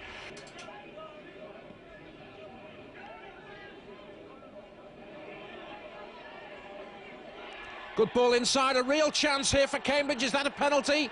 Yes, says the referee. It was Winstanley who brought Butler down. No question of a penalty, says the referee, Mr. Barry from Scunthorpe. And so Cambridge United have the opportunity to take the lead.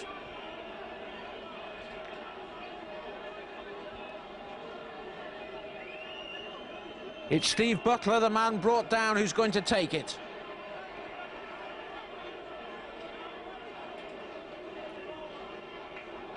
So it's Butler against Beresford, and it was well taken. Beresford was close to it, but the shot had enough direction and enough power to put Cambridge United 1-0 up. Beresford guessed the right way. He'll be annoyed he didn't save that one. Good ball finding Ayres, who's got room to operate down this left-hand side. He's got Gale in the middle, McMinn outside him. Here's Ayres going forward, beats one, beats another. Is that a penalty? Has the referee given it? Yes, he has. It's a penalty won by David Ayres. He had plenty of room to operate. He beat one man, went forward, and the second took him down. There it is. No question about that being a penalty. And Ayres it is who takes it, and Ayres wraps the ball home. It's Cambridge United 1, Burnley 1. Ayres sending the goalkeeper the wrong way. Beautifully struck by David Ayres. Beresford with time to pick out Gale. Glancing header on. McMinn trying to hunt in there. Ball just wouldn't fall for him. But here's Randall to pick up the pieces. Randall. Good play by Randall. Clipped in. Took a deflection. Well, that was a great save on the line. A brilliant piece of defending by Heathcote. The ball took a deflection. Here's Ayres. He's got space to move into. Heath trying to peel away in front of him. Ayres forced square, but keeping possession well. This is Parkinson. Ayres once again. Gets the ball onto his left foot. Good cross. Header in. Good goal. And the goal coming from Liam Robinson. It was a neat build-up. David Ayres was in it everywhere. Jinked the ball onto his left foot. Drifted it towards the far post. The Cambridge marking was wanting, and Liam Robinson picked his spot. Another corner for Cambridge. Again, Beresford under pressure, and that one hits the top of the bar. Gale glancing the ball on. Push back down again for Lillis on the right-hand side. He's got Butler in the middle. Crossed into the middle. Here's Butler. Headed back. It looked as though it was going towards the goal. And in the end, Burnley get it away. But a good move. Now, what can Burnley do on the counter-attack? This is Robinson trying to thread the ball through for Adrian Heath. There was too much on it. Hoyland. Gale, good control by Gale. Lovely first-time ball. This is Randall on the run. Randall, great opportunity. He's taken it. Randall scores for Burnley. Adrian Randall making it 3-1. As McMinn. Winstanley. Invited to go forward by Cambridge. Winstanley. Feeding McMinn. Taking on Joseph. Can he get his cross in this time? Yes, he can. Flick on. Gale, it must be. It is. John Gale wraps it up for Burnley. No doubt about it. He knows it as well. Here's McMinn. He hasn't had too much change out of Joseph all afternoon, but he got half a yard there. Flicked it on. It was Robinson at the front post, actually aiming for the goal, but the touch-on was good enough to set the chance up for Gale. And John Gale makes sure now that Burnley are going through to the 4th round of the FA Cup.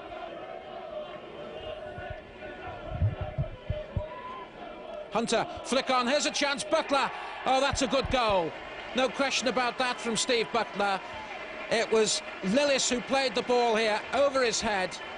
Looking, I think, for Butler on the run. Hunter got the flick on. Butler changed his stride. It set up for him nicely.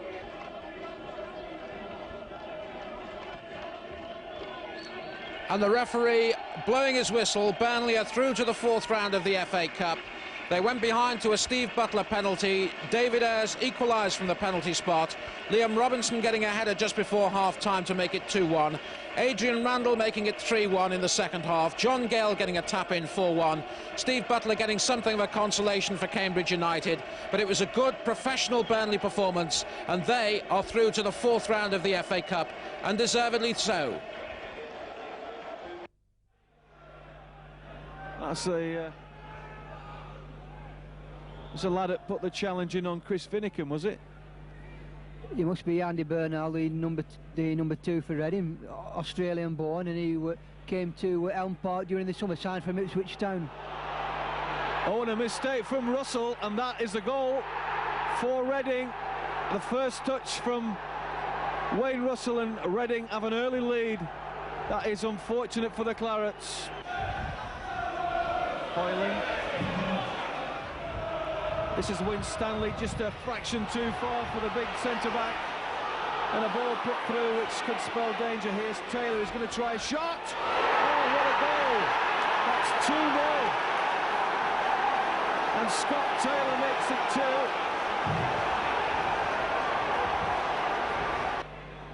2. For Reading, straight to the byline. Harper tries a challenge.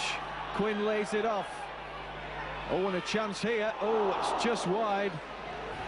And, well, who's going to take this now? Come along now. Oh, dear. That was a slight mix-up, I feel, between David Ayres and Gary Parkinson. A ball switched right across to the left-back berth with Craig Armstrong, and, oh, dear. Oh, my goodness me. That was a let-off for Burnley, and once again we see some terrible mistakes in the Burnley defence. Parkinson, McMinn to his right-hand side, but the ball again, it's a dangerous one, a goal! Gary Parkinson scores for the Clarets, and a right mess in the Reading defence. The Tin Man, good ball from Ted for Robinson's cross. Oh, and Gale's down, Ayres side netting. Another good move by Burnley, Tony. Well stopped by Steve Davis. This is Jamie Hoyland now, pushing it wide for McMinn. But that ball, well, it'll stop in play. It's Robinson who's ghosted in. A cross, a good cross. Oh, and that was David Ayres, who was steaming in at the back post. Randall racing down that left-hand side, puts a good ball in. Oh, John Gale really should have scored from there. It went wide. McMinn again, Winstanley with the flick. Oh, it's at the bar. Davis, oh, the ball on the line cleared. Goodness me. It's hard when your back's against the wall. That's the full-time whistle. Burnley take a defeat, rather unluckily I feel, in the second half. And, well, the next match, of course, Liverpool, FA Cup round 4. We'll see you then. The final score from Turf Moor, Burnley 1, Reading 2.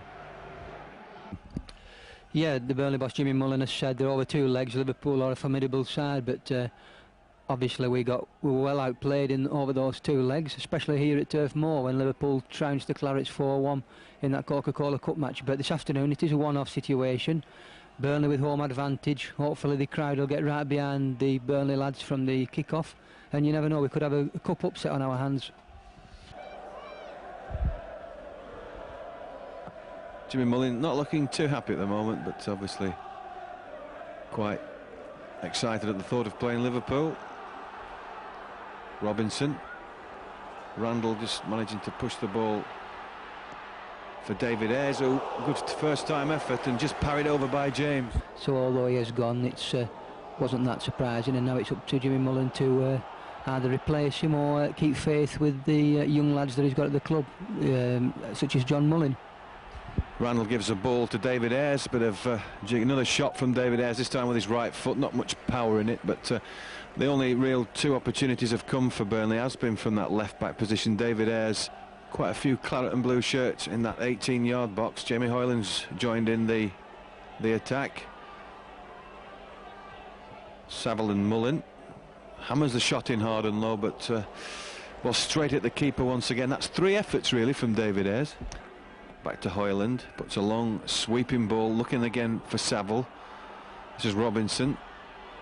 Does well, gets past his marker, tries an effort again, and again it's over the top, but it's really good to see the Clarets shooting. Robinson with his first effort. Well, it's coming up to the half-hour mark, some 19 minutes gone, and it's still nil apiece here, and Robinson now pushing it forward. Randall, Mullin. This is Randall. Looking for options on that right-hand side. Parkinson having to chase that one. A good cross will do nicely, and it is a good cross, and James at the near post grabs at it or snatches at it. Yeah, he's been bagging goals in week after week for the A team and the reserves, and obviously many people feel that the time is right for him to be given an extended run, so obviously now that's up to the Burnley boss, Jimmy Mullin, to do just that. As Barnes, and an opportunity on the first shot at goal for Liverpool, and a good save from Wayne Russell, advancing out, and that will keep him on his toes. Of course, the cameras here for the all-important match of the day. Burnley very rarely seen on that programme these days. Robinson, as he brought down on the edge of the area by Phil Babb. Is that the reaction? The referee has given a booking to Phil Babb. Robinson's won a free kick in a very, very dangerous position. Yeah, good surging run that by Robinson, and as you say, Babb bringing him down right in the centre of goal. So an opportunity for Burnley to perhaps create something from this free kick. The roar from the Burnley fans as Robinson crashed down. A few yards further, it may have been a penalty, but Burnley must make use of this one. Former Coventry man who committed the sin, and who's going to take it will be Steve Davis, I would presume, with the Liverpool wall. Hoyland, Parkinson and Randall. Randall scratching his head at the moment. Parkinson floats it in, it's just wide of that far post, and a good effort too from the former Bolton fullback, and again Randall showing how good he is down the left flank. Yeah, good run by Eddie Randall, good whipped cross in early, and let's hope Burnley can make something of this. Flick on there from Mullin again, and James pouncing at his goal line, still coming forward. McManaman plays it up again. The shot not too good, but Wayne Russell does well. Jamie Redknapp, the man, having that attempt on goal. Possibly had a better first half than second, but they've defended resolutely when they've had to as well. Still time as Liverpool come forward again with McManaman, edge of the area, being crowded out once again by the claret and blue of Burnley. The ball played in. Russell goes up, and a great save again from Wayne Russell, the Burnley keeper. He certainly played his part this afternoon.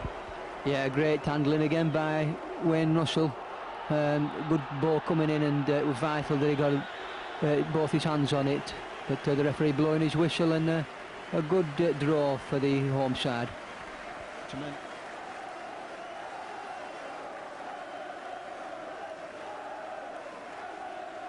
The last Clarets victory over Swindon at Turf Moor was way back in that promotion season, 1972-73, when Burnley won here by 2-1. Looking at the Swindon bench there, Steve McMahon, the manager. Oh, and that was a good effort too. Again, Armstrong in on the keeper, and the ball fell in that 6-yard box. No Burnley player there, unfortunately.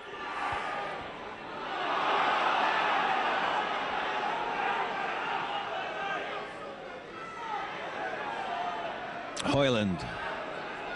Mullin up there with Robinson. Nieholt.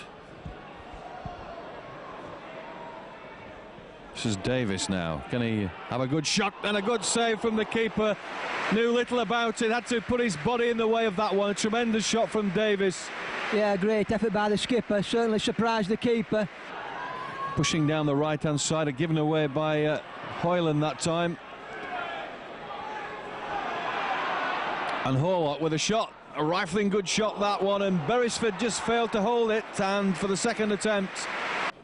No, that attack dropping again down the plug hole. Davis tries to create something, a flick on from Mullin. Robinson just gone a little too wide with the ball, and it results in a goal kick, but it looked like Robinson thought he was perhaps a wee bit near with the goal. So another corner to the Clarets then, and exactly the same as the last three, as Armstrong puts it in across the face, and Robinson lays it back for Randall. I could go back to over to that far post. Hoyland's up there now. Here's Armstrong. Reverse the fullback's roll on the other side. Does well. Can he put the ball in? He does. It's too near the keeper. He can't hold it. Robinson. And again the keeper's in there. No foul. Burnley still have possession then. Now Gary Parkinson, ambitious that it is, just over the top to get something from this game. Run away from Randall, but goes straight back to David Ayres. Up for Mullin now, and the man right on him is Culverhouse, and good play again from Mullin, and a chance for Armstrong. Oh, and he shoots over the bar, and right on the penalty spot, and that look could have gone the top right. And David Ayres just trying to get Gary Parkinson going, went to the back of his leg, so he couldn't really do much about that. As here come Swindon again with Fjortoft on the inside left channel now as he pushes it up again. He takes the return. Davis will have to be strong. Fjortoft lays it off for Robinson. He crosses in. Oh, and that's the goal. And that is Swindon Town's first goal, and it comes from Peter Thorne. Proud that they're wearing the Burnley shirts and really not trying now to do something about it in this last 20-25 minutes. So a corner then which McMinn takes to the near post. The flick on out for Harper. Lobs it over to the back post. Hoyland's header, cannons off a man. Robinson hits the post. My word, that was hard lines from Liam Robinson. It cannoned off the far post, and Burnley are luckless again. Picks up Steve Davis, the captain. Can he go on one of his surging runs? Finds David Ayres. Now there's a chance for David Ayres on that left flank. Puts a ball over. A good one too. Headed across. And Parkinson heads wide. Swindon dancing around with the ball. Referee about to blow for a free foul there. Parkinson. Now Robinson.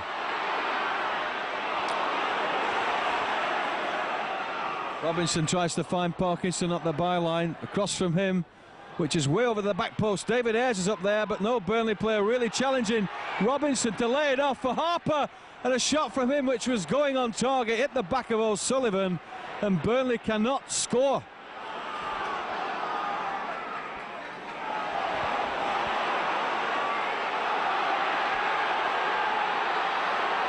Fjortoft now for Swindon Town, puts Thorne for his second. Surely that's 2-0, and Thorne makes it. Burnley 0, Swindon 2, and 2 goals. Yeah, Thorne showing the Clarets how to finish the moves off. Now here's Ted McMinn. Robinson running well off the ball, collects that one across, a good cross. Ayres header. Oh, and it's hit the post again. It will not go in for Burnley, that must be said. Fjortoft holds the ball up, does well, goes past his marker. A shot which is way past the face. Ayres. Nice bit of play from Ayres for McMinn, puts an early low ball in. Oh, and this must be a goal. And it's a goal for the Clarets and Jerry Harrison. And again, some good play from Ted. Yeah, last Burnley fine in the back of the net. Jerry Harrison just come on as substitute, and now Burnley with 5 minutes still able maybe to retrieve a point out of the match. Switching it right side for Harrison. Down for Parkinson. A shot from Parkinson to take a deflection perhaps, and a goal kick. But that's little consolation when you throw 3 points away. And the trapdoor is opening for the Clarets quietly away, and that is a bad defeat for Burnley. Thorne, the scorer of 2 goals, grabs a brace for the Wiltshire side, and Burnley crash out this time.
and it's Grimsby in their striped shirts. Down there, right-hand side, straight to Marlon Beresford from John McDermott that time. And once again, we're accompanied by the rain and the wind here at the turf. Randall pushing it over to Parkinson, and now the chance for Watson, and a good save from Marlon Beresford, and a mistake really in the Burnley defence. And he kicks with wind assistance. Up for Stewart, a good knockdown from Stewart. Now it's David Ayres, shot from him! Oh, and it's just wide from David Ayres. A good knockdown from Paul Stewart, and a good pull played in by Pender. Gilbert it is. Oh, and that was a goal, a good goal from Mendonca. A good curling dead ball situation, and Mendonca headed it past Beresford.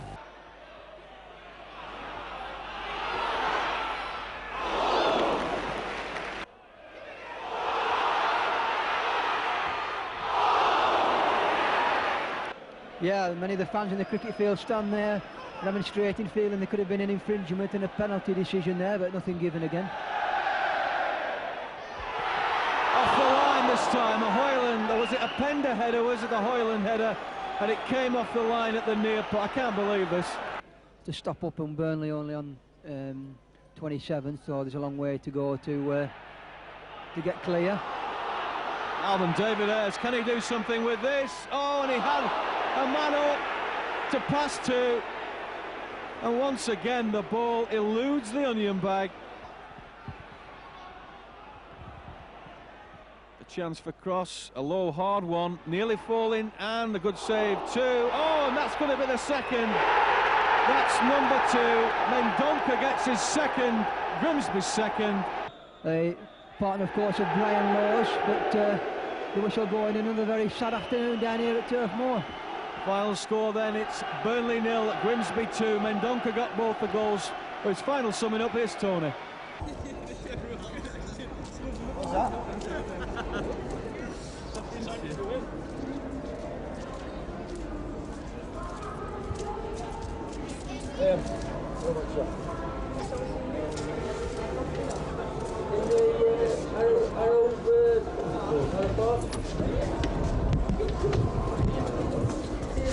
All right. I'll just meant for you, mate.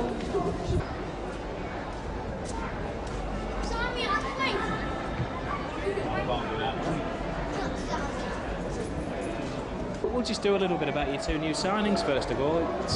It's good to have the boards back and to go out and spend £500,000, isn't it? Well, yeah, obviously, but it's something that I felt that we needed, and to be fair, they've said if that's what you want, you go ahead and do it, and I'm just delighted to have them on board. Is it maybe a case of helping to buy yourself out of the trouble that you're in at the moment? Well, yeah, you can look at that way, but we do need help in every way, shape or form we can get, and we feel a little bit aggrieved at the fact that there's been times away from home and at home where we could have got something out of games, and we haven't got nothing out of games, but by doing what I've done in the last couple of days, we'll prove to people that we mean to get out of the trouble that we're in. Tell me a little bit about the 2 players that you've bought. Well, obviously Stevie Thompson is a very, very good passer of the ball. He's a lot of experience, both at the level that we are at now and also in the Premier League, because that's where he's spent the last 2 years. Kurt Nogan is a player, a 24-year-old, who I think is capable of scoring a lot of goals in not only the division he was in, but in the division that we are in now. And it's goals that we've been needing in recent weeks, and I'm hoping that the combination between the 2 of them will help spark everybody else. You need something to lift you, don't you? Maybe this could be it. Yeah, well, that's what we thought about, and that's what we've said. And these 2 players have joined us in the last 24 hours, and let's hope that that's the lift that we all need. Just a quick line about what's happening at Burnley at the moment. I mean, it's a bit of a sad situation, isn't it? Yeah, it is. I mean, at the moment we just can't score goals. Hopefully, with the signing of Kurt Nogan and Steve Thompson, that'll give us a little lift now as we go into the last bit of the season. A bit of help for you in midfield as well, I suppose, isn't it? Yeah, well, I'm hoping so. Yeah, I mean, Steve can score goals. I mean, he's got a good long-range shot. So, like I say, yeah, it'll be a help for me. What's the situation like in the club? What's the spirit like? All right. I mean, obviously, when you're down there, everything seems to go wrong, you know. But we just need something to click and get us going again.